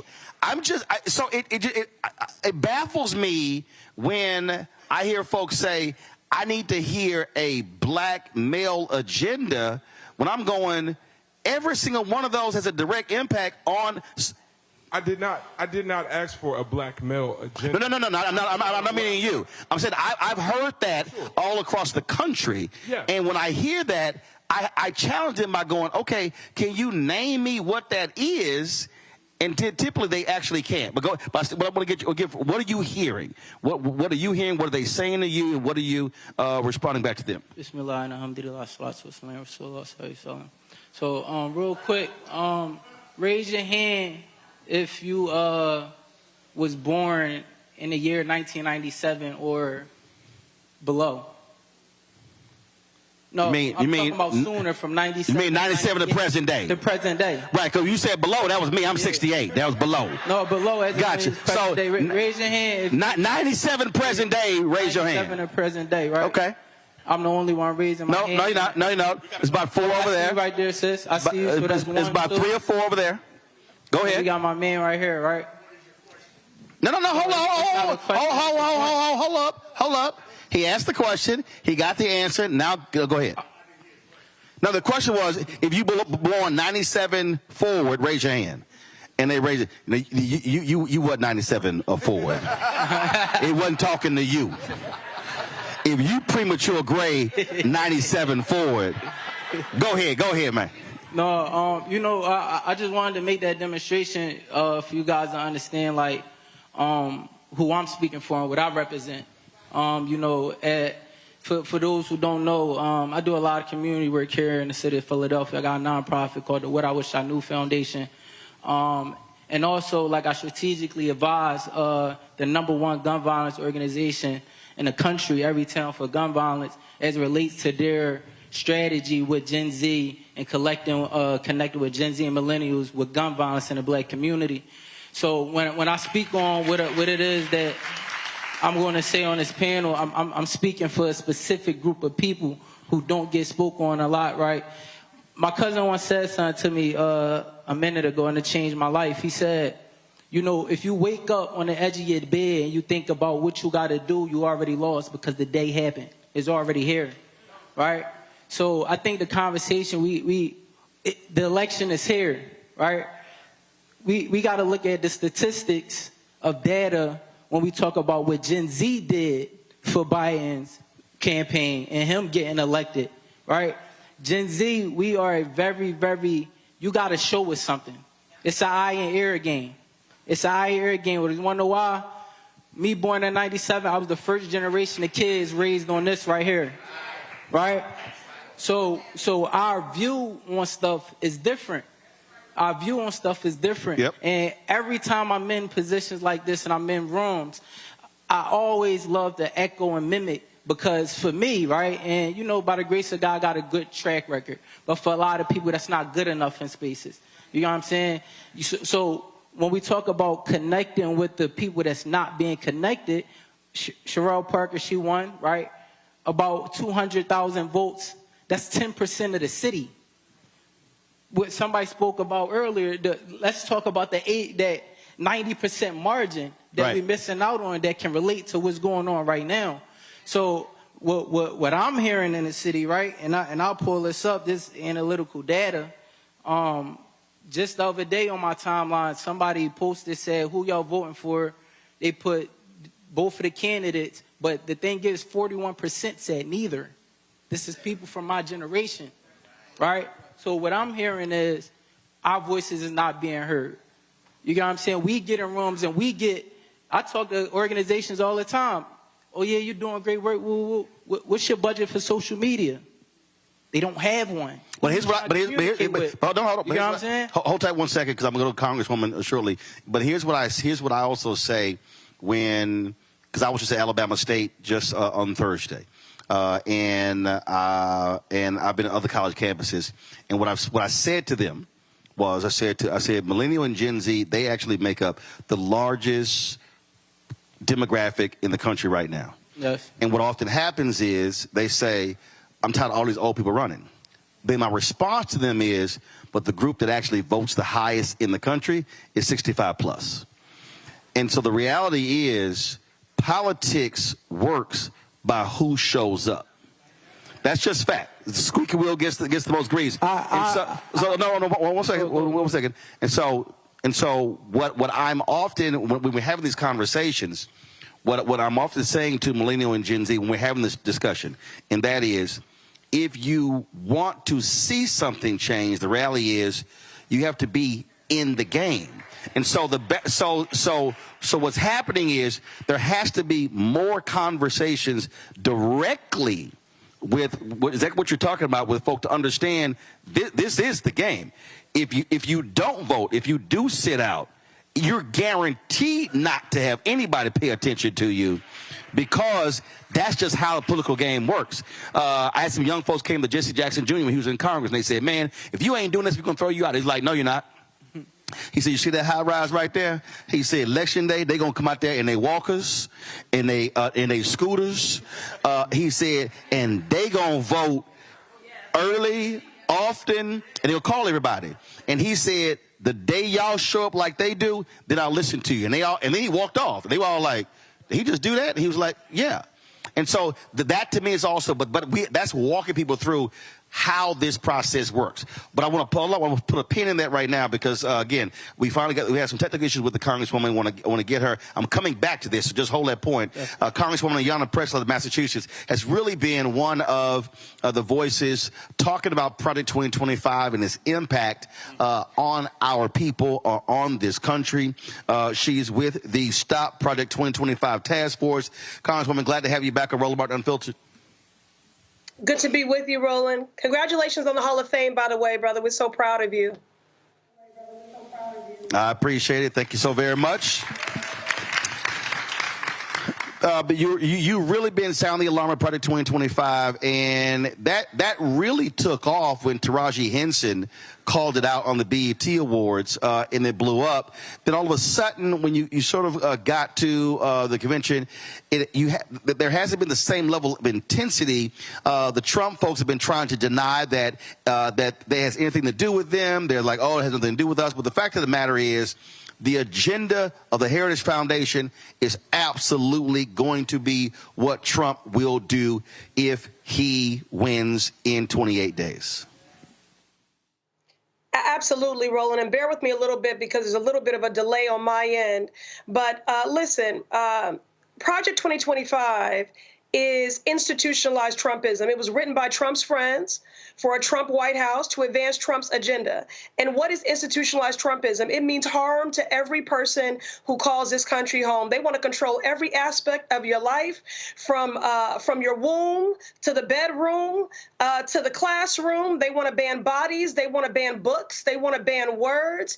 It is anti-blackness on steroids. When you're talking about eliminating the Department of Housing and Urban Development, eliminating that, eliminating those civil rights protections, guarding against discrimination, eliminating the Department of Education. I was the lead negotiator in the House on student loan debt. I want to say something to that young brother. You know, you are powerful. The reason why an issue like student loan debt cancellation is an issue that has been mainstreamed into the discourse, and we were able to push Biden on that, is because we held him accountable to the coalition, multi-generational, multiracial coalition that pushed him on this issue, especially black borrowers, because it is a racial justice issue. They want to privatize these loans. They want to stop the public service loan forgiveness program. They want to eliminate Head Start. They want a national ban on abortion, a nation of forced birth. Do you know what that impact would be on Black women when we have a Black maternal morbidity crisis where we're still 3 to 4 times more likely to die in childbirth or post-birthing complications?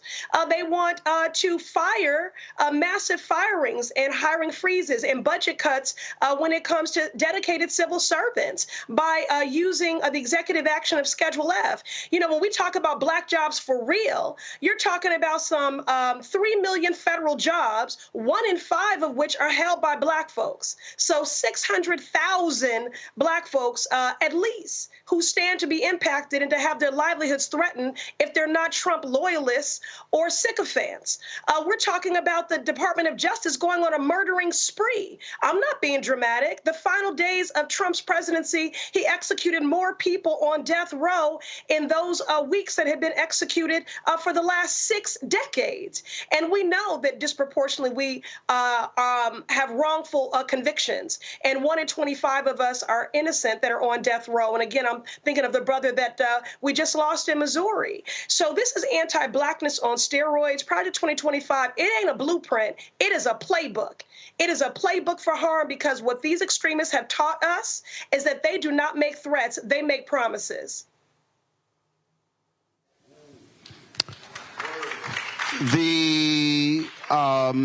When you talk about Project 2025, almost 1,000 pages, one of the things that I keep trying to explain to people that's in there, they want to target anti-white racism. They believe that racism against white people is much bigger and broader than anything regarding Black people, even though hate crimes impact Black people every year more than anybody else. The other thing is when you look at what they're trying to do here, they literally, and Trump just the other day in Pennsylvania, he wants to go back to rename those military bases after Confederate heroes. It got a huge applause the other day. That's what they want. They want to go back and remember. They also removed they removed the Confederate flags, emblems from these military bases. These folks want that to return. So when they say "Make America Great Again," they really are saying "Make America white again." Roland, Project 2025 is about taking us back to Jim Crow and then some. And again, it is about the gutting of our freedoms, the dismantling of the federal government as we know it. And not only does it implicate the federal government, Roland, it implicates the courts, because as we see, the bench is stacked. That Supreme Court has been weaponized, and they have been enlisted as co-conspirators in this extremist march, which includes a national ban on abortion. And look at the other rulings that they have made, dismantling 50 years of precedent, affirmative action in higher ed, denying minority business development agencies, saying it's constitutional overreach to say that we have inequitable access to capital. So, you know, this would just be a scary movie if it wasn't real life. But what is our response to Project 2025? We have to stand in the gap. We have to be the firewall, because this far right-wing 922-page manifesto does not become manifest if we stand in the gap. We don't sing, "I will overcome." We sing, "We shall overcome." And I'm asking people to not be complicit in the tsunami of harm that would come to Black people, because although this document and Trump and J.D. Vance mean harm to everyone, we know that when white America gets a cold, Black folks get pneumonia.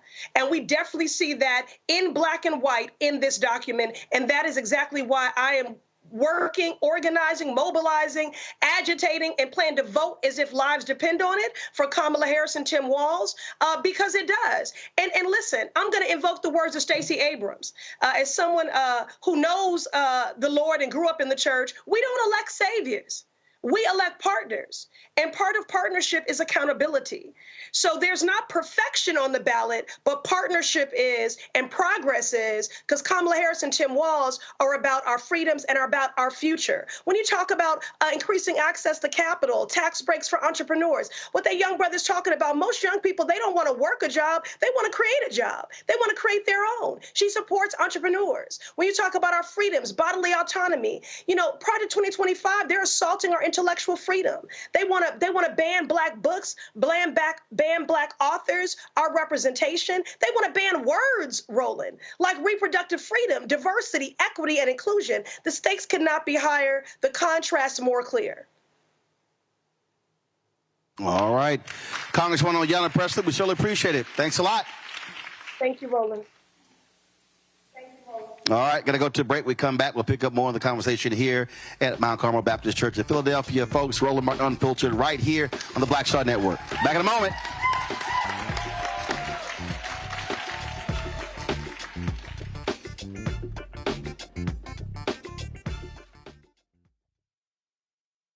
He told us who he was.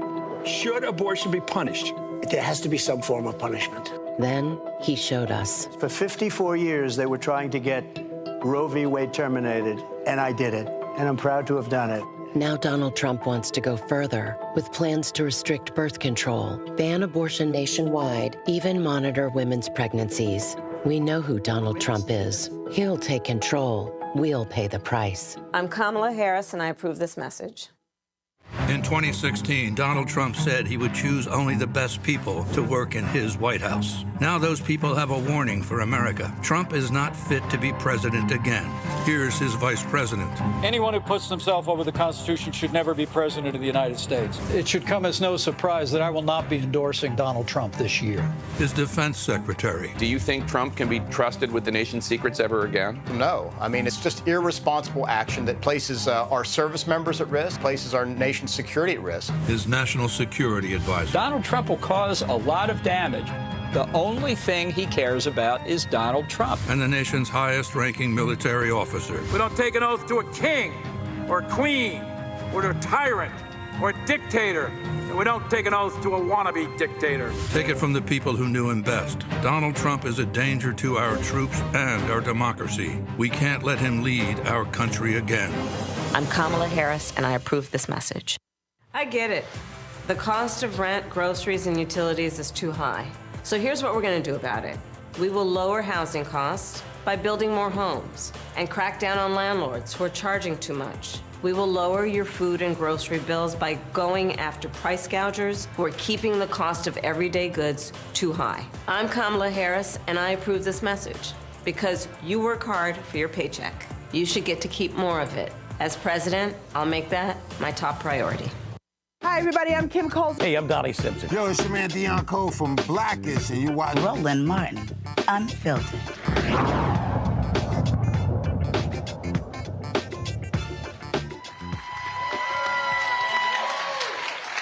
All right, folks, we are back, Mount Carmel Baptist Church in Philadelphia. Glad to be here. This is our last segment, so let's get right back into with our panel. I was talking about, again, what have you been hearing? What have folks been saying?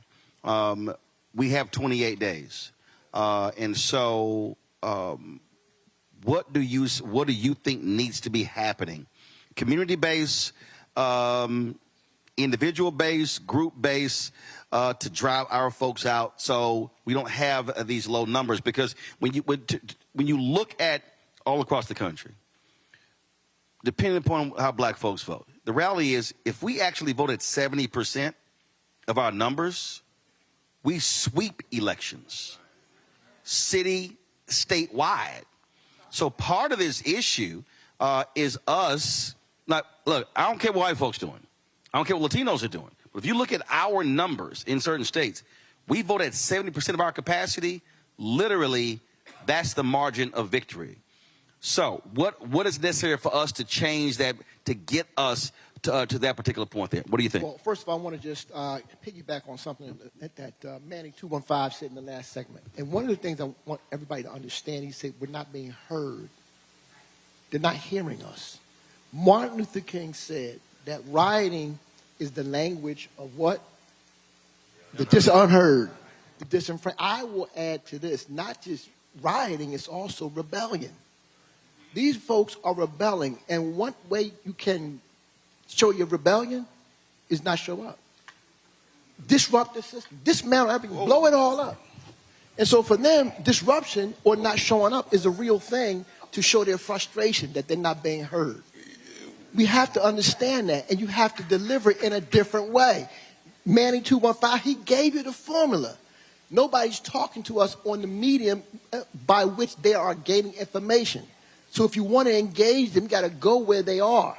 Social media is huge. You can't run away from it. So if you right, important, so and I'm not saying throw the baby out the so if we're going okay, but you got to both hands. Right. So So I get frustration, but frustration still has to lead to results, and in a political game, in the political world, no one is going to deliver results if you don't show up. It's just that's. Go ahead. The issue of showing up, right, is because they don't even know. We don't even know. We don't even know. My organization, we did an event called Voices of the 215, right? And it was just about engaging people, letting them know what is the role of the city council person? What's the role with the mayor? You know what I'm saying? I asked the young boy in South Street, I said, yo, what council district do you live in? You know what district he gave me? The police district. Right? Right. No. Right. But when I say we don't even know, it's like, shout out to Meatball, right? She got locked up during a riot, right? Went super viral, she got locked up, boom. And my joint was this, it's like, yo, I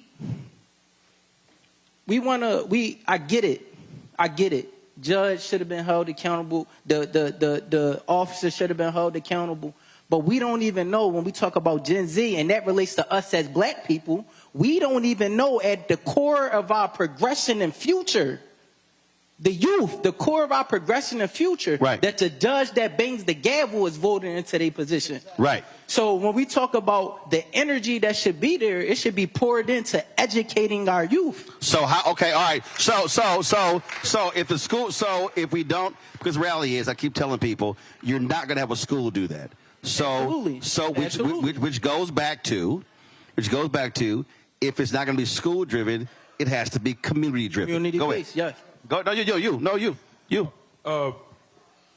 I think Manny's point comes from a community and a home where voting wasn't top of mind, and the elders might have to take some accountability because, Manny, you're how old? 27. 27 years old. You've been able to vote 9 years. Yeah, twice.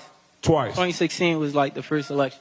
Well, no. Hold on. Twice in terms of president. Twice as far as like what we presidential. Presidential. Yeah, there you locally go. and all of that. There you go. A plethora. You know what there you go. Right. So I maybe not to single out Manny. It's systemic. I think it starts at home, and again, it goes back to the knowledgeable. Now, the plight of Philadelphians specifically is different. Every church that I grew up in South Philly is gone. And the people in my neighborhoods don't look like that anymore. And the community centers that I used to attend don't exist in the same ways anymore. There you go. And so when it comes down to voting, it's a microcosm of a larger issue that has separated this generation, Generation Z, from its elders in a way that disenfranchises them from everything from voting to education to community activism. Right. And they feel isolated. Yep. And if they feel isolated, it's on their elders. The praying grandmothers need to be the educating grandmothers.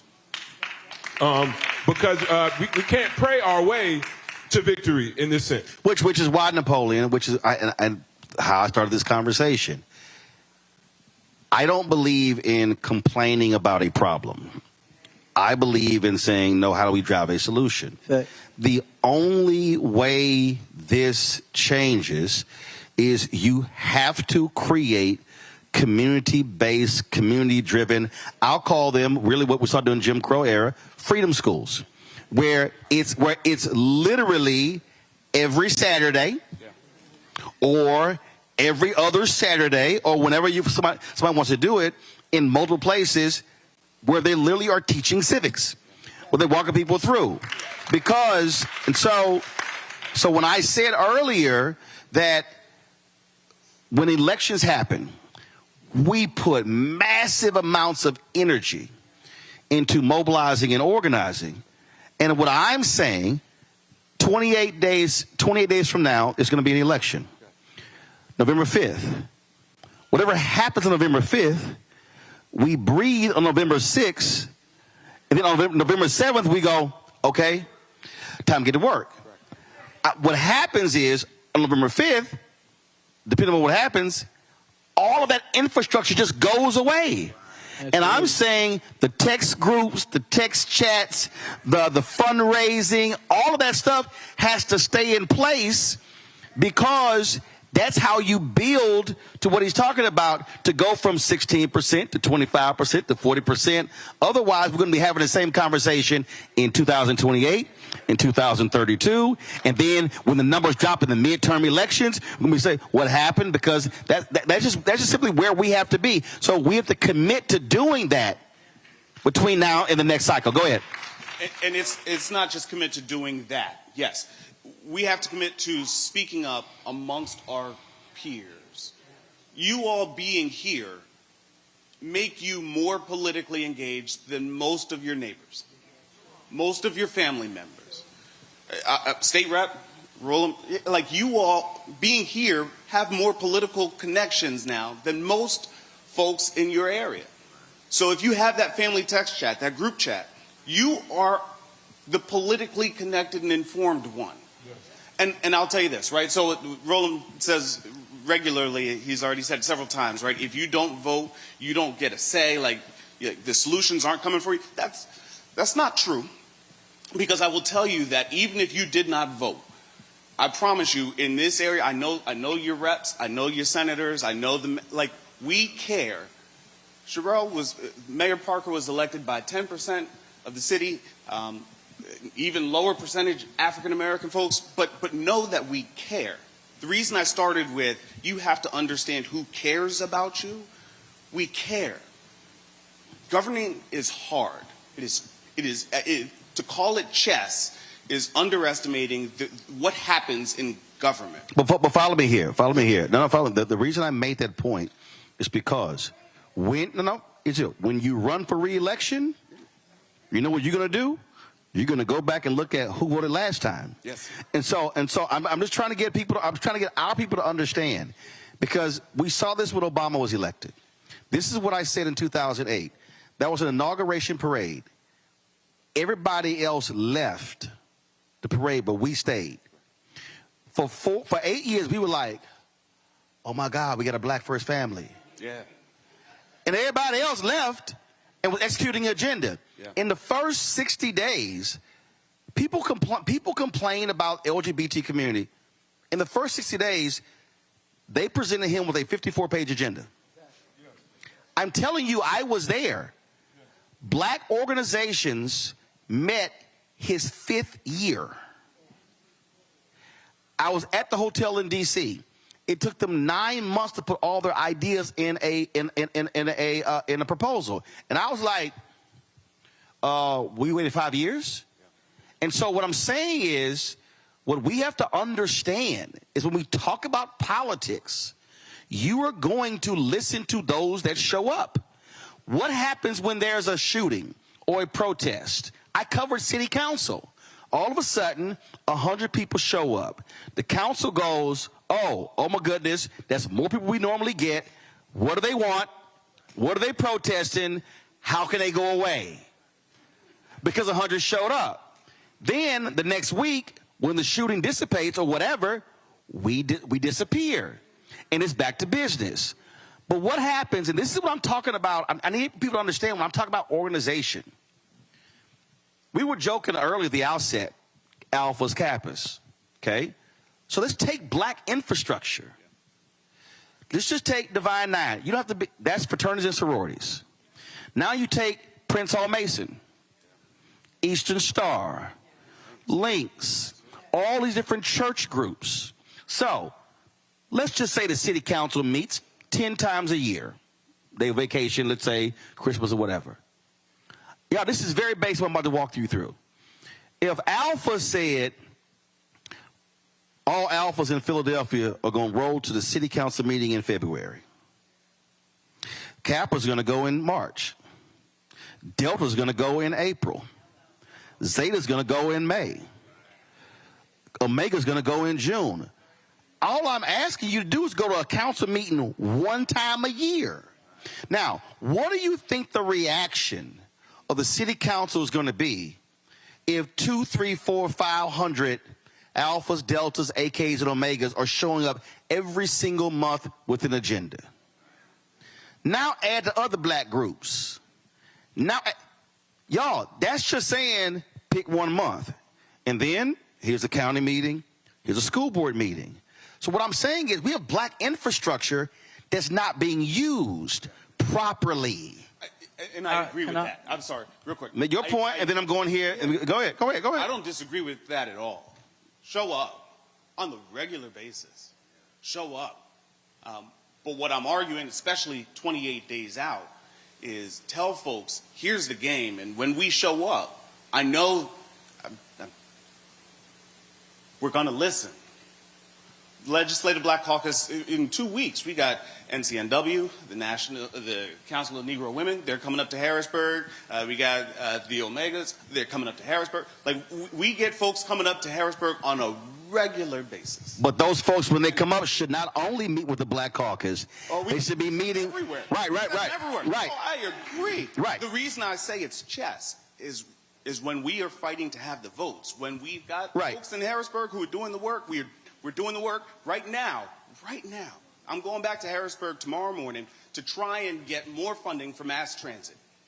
Philadelphia sends more money to Harrisburg state coffers than any other, metropolitan. Okay, hold on. You just said, I'm going to get more money for mass transit. No, but what you also need is you need an army behind you, so it's not just you. Correct. And that's when I say. So wait. No, wait.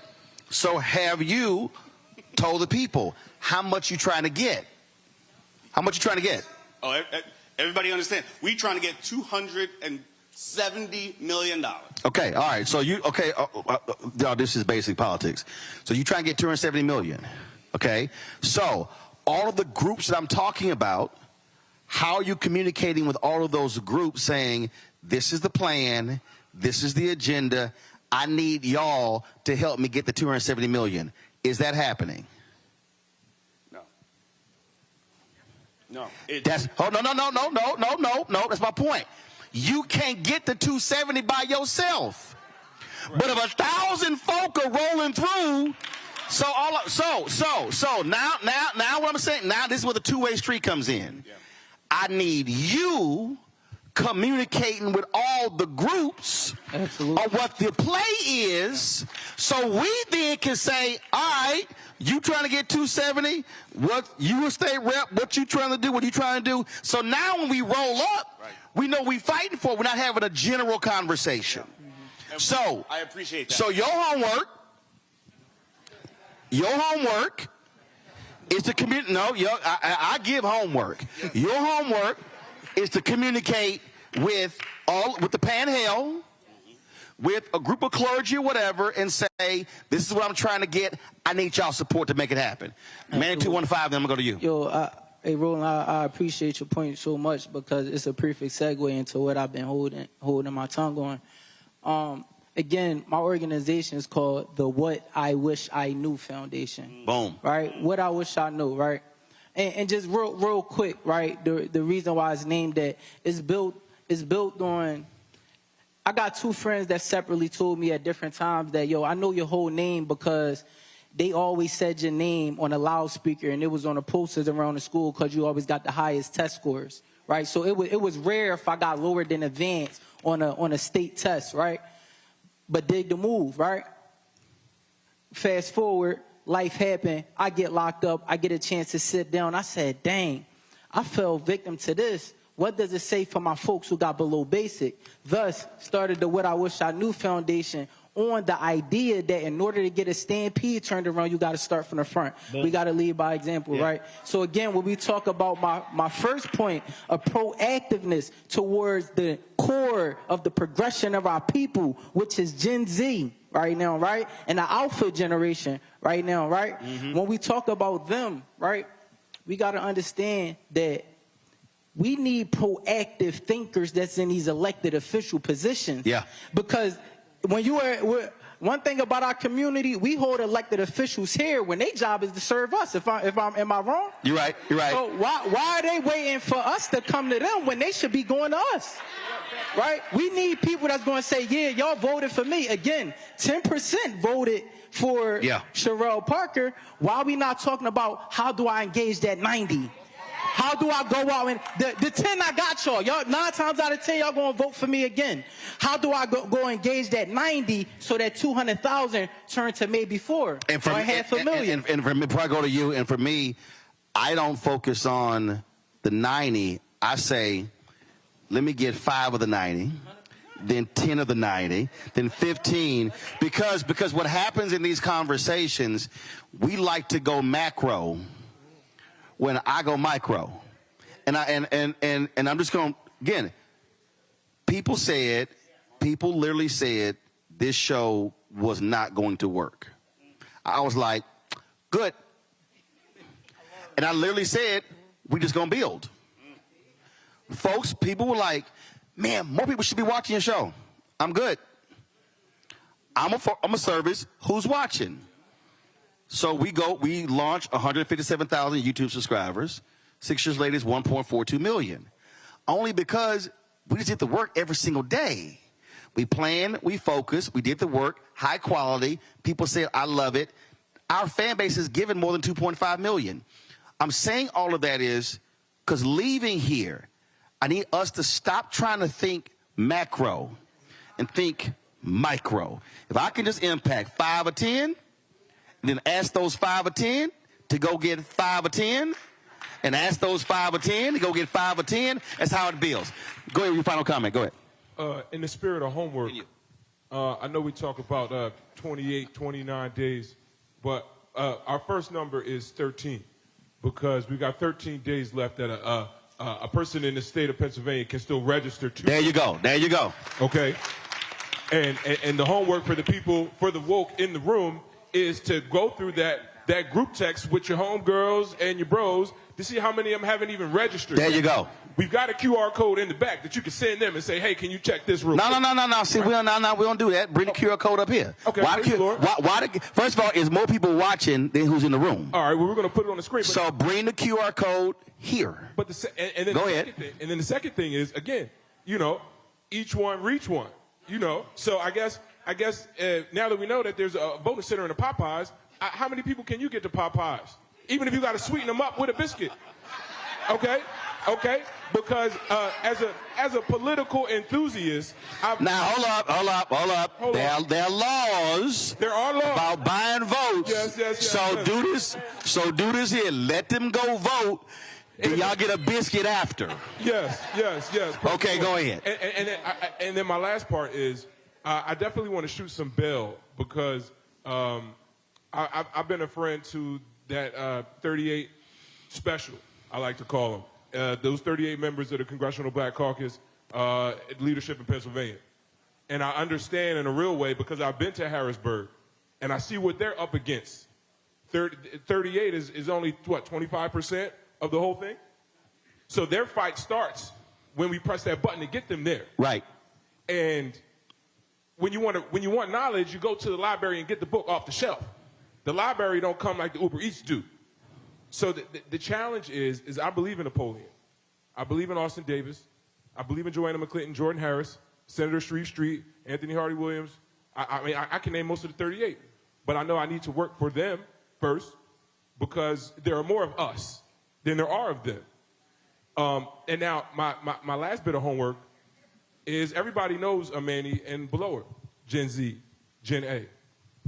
And it's different when Napoleon says, I need you. It's different when Kamala Harris says, I need you, But y'all need to tell them that you need them. Because they're going to be the ones to save your Medicare. If we can mobilize those 18 to 40-year-olds who feel disengaged, who feel disenfranchised, who feel unheard, and say, you know what? If you do this for me, I will bring you along. We don't have time to educate people on the importance of politics. Right. We need to, as the knowledgeable, we need to say, hey, I need you to do this for us. Yep. And then we go from there. Right here. Go ahead. All right, so listen, Manny, I want us not to forget what he said. He said, my generation not being heard, and he said they don't know. His program is, what's it called again? What I Wish I Knew Foundation. What I Wish I Knew Foundation. They don't know. So we have to do an education. It's a both and. You can't be one on the table and not the other. So for me, you got to really educate the future to help them understand legislative process. Listen, you had a presidential candidate. I don't remember what the election was. And the man could not say what the three branches of government is. He was running for, who was that, Roland? Oh, the first one, that was Jill Stein. She'd know how many members of the Congress were. She was like 600. No, it's not. But that's my point. Right. You got a person running for high elected office. What do you think these young folks don't understand? They don't understand civics. So you have to give it to them back to the old school. And for all you old folks, you know what I'm going to tell you. I'm old too. Got it. What was the saying? I'm only a bill sitting here on Capitol Hill, right? What was remember that? Remember that? Yeah, it's called Schoolhouse Rock. Exactly. But that's how but they don't understand that. That's what I'm talking. You got to really educate them to really understand what's in it for them and the process. So this was a QR code, and so I know it's real small, but it's all good. I understand technology, baby. Take a picture of it, blow the picture up. That's it right there. So if y'all are in Philadelphia, you're in Pennsylvania, point your phone right now to the screen. That's the QR code right there. And he's absolutely right. 13 days left to register to vote. Let me say it again. This is a margins election. Polling is very clear. The polling is clear how tight it is in Pennsylvania, in Michigan, in Wisconsin, in North Carolina, in Georgia, in Arizona, in Nevada. Those are the 7 battleground states. That's the presidential race. You also have an Ohio Senate race, okay? Montana Senate race, Arizona, Nevada, West Virginia, Florida, Texas. You also have critical state Supreme Court races, okay? Those matter in Ohio, in Florida, in Michigan. And so what I need our folk to understand, and I'm glad that the panelists said this here, again, y'all, micro. If every person in this room says, leaving here, I'm going to commit myself to texting or calling 10 people and ask them the question, are you registered? If anybody replies, no, I'm not registered, your next question should be, are you going to register? And if they say to you, hey, I ain't really feeling this, I'm not really interested, then I want you to ask them, what are the 3 things that you care about? And then explain to them how politics has a direct impact on those 3 things. Now, I know somebody watching, and I guarantee you somebody's saying, yeah, all right, man, but I don't know about all that. Come on, give it here. I don't know about all that. Come on, pass it in. I got it. Yeah, we do the show a little bit different, okay? We just go ahead and do it. I know somebody's sitting here watching and they're saying, okay, all right, so let me explain to you. A few years ago in Virginia, there was a race. It was a tie. The same number of votes. They had to draw the name out of a hat. Whoever's name was drawn, it was a Democrat and Republican, whoever name was drawn determined which party controlled the state house. Y'all think I'm lying. This was only 5-6 years ago. Literally, it was a tie. They had 2 names in a hat. The Republican name got drawn. The Republicans control the House of Delegates in Virginia by pulling out of a hat. Trayvon Martin's mother, Sabrina Fulton, ran for county commissioner in Maryland, lost by less than 300 votes. Sherry Beasley, sister ran for Chief Justice of the North Carolina Supreme Court, lost by 401 votes. I posted something earlier. Trump won Michigan by 11,000 votes in 2016. 277,000 black people in Detroit did not vote.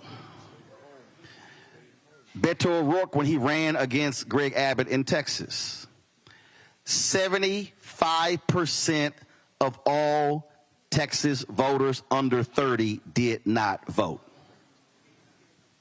So, don't think for a second that if each person in here hits 10 people, now you multiply the number of people in here, that it has no impact. Last piece of homework for everybody else in here. All of y'all on social media.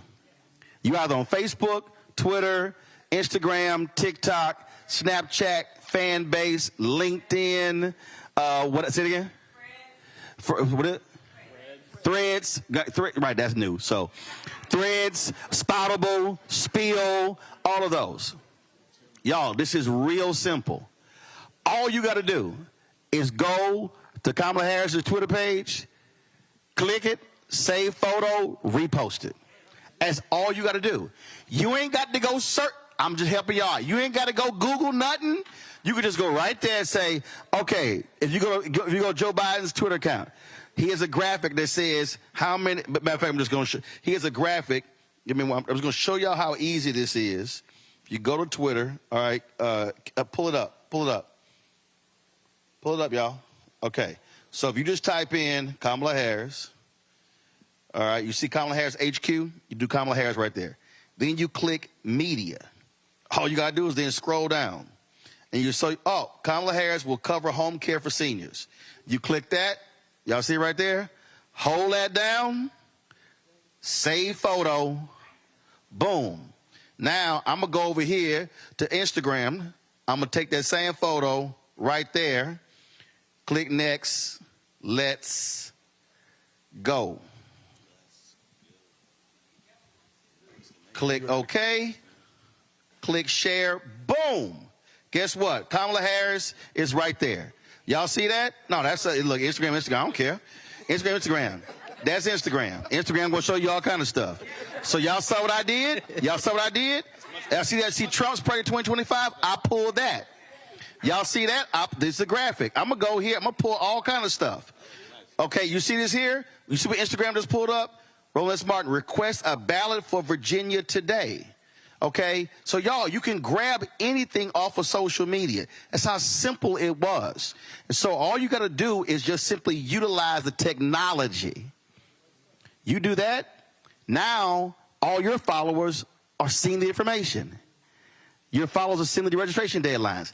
That's how simple this stuff is. And so we just have to understand that it's not hard, but you have to now amplify the messaging, and you can't wait on the representative, you can't wait on the preacher, you can't wait on an influencer, can't wait on the podcast. Every person in here can change the game. Every person. Let me thank all of y'all. We certainly appreciate it. Thanks a lot. Pastor Moore, thank you so very much. Let me thank all of y'all who showed up. Tomorrow, pull the graphic up in control room. We're going to be at Roland Baptist Church tomorrow. Sharon? See, I was checking it. I was like, because, you know, some people not Sharon. Y'all know black people. I ain't never went to a Sharon Baptist Church. I'm just saying, that's what, look, most time it's Sharon. Come on now. That's y'all. That's how y'all doing in Philly? Okay, all right, because y'all know anywhere else in the world is called the Church of Sure. Yeah, y'all know. Come on now. That's the Church of Patty. Okay, all right. So we're going to be there tomorrow, 6 to 8. And then on Thursday, pull the graphic up, we're going to be at Lincoln University, broadcasting from the chapel there. Control room, pull it up, please. Thank you very much. So we'll be at Lincoln on Thursday. And so we appreciate it. Again, don't forget, support the work that we do. Join our Bring the Funk fan club. You can see your check and money order, P.O. Box 57196, Washington, D.C., 20037-0196. Cash, PayPal, R. Martin Unfiltered. Venmo is RM Unfiltered. Zelle, Roland at RolandSMartin.com. Roland at RolandMartinUnfiltered.com. Download the Black Star Network app. Anthony, Download the Black Star Network app, Apple phone, Android phone, Apple TV, Android TV, Roku, Amazon Fire TV, Xbox One, Samsung Smart TV. And be sure to get a copy of my book, White Fear, How the Browning of America is Making White Folks Lose Their Minds, available at bookstores nationwide. Get the audio version on Audible. All right, folks, this here, general election dates right here. It's our last day to register in Pennsylvania. October 21st, last day to apply for a mail ballot. October 29th, election day is November 5th, and completed mail ballots must be received by 8 p.m. On November 5th. And so, and you can get more information by going to vote.pa.gov. If you're not in Pennsylvania, go to your state secretary of state's website, or just simply go to iwillvote.com. iwillvote.com to get all the information that you need. Folks, thanks a bunch. I appreciate it. Pastor, thank you so very much. Glad to be here. I'll see y'all tomorrow. Holla!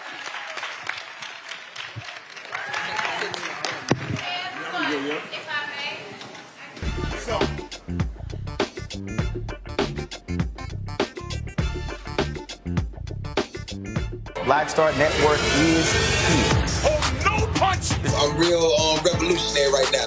Thank you for being the voice of Black America. All momentum we have now, we have to keep this going. The video looks phenomenal. See, there's a difference between Black Star Network and black-owned media and something like CNN. You can't be black-owned media and be scared. It's time to be smart. Bring your eyeballs home. You dig?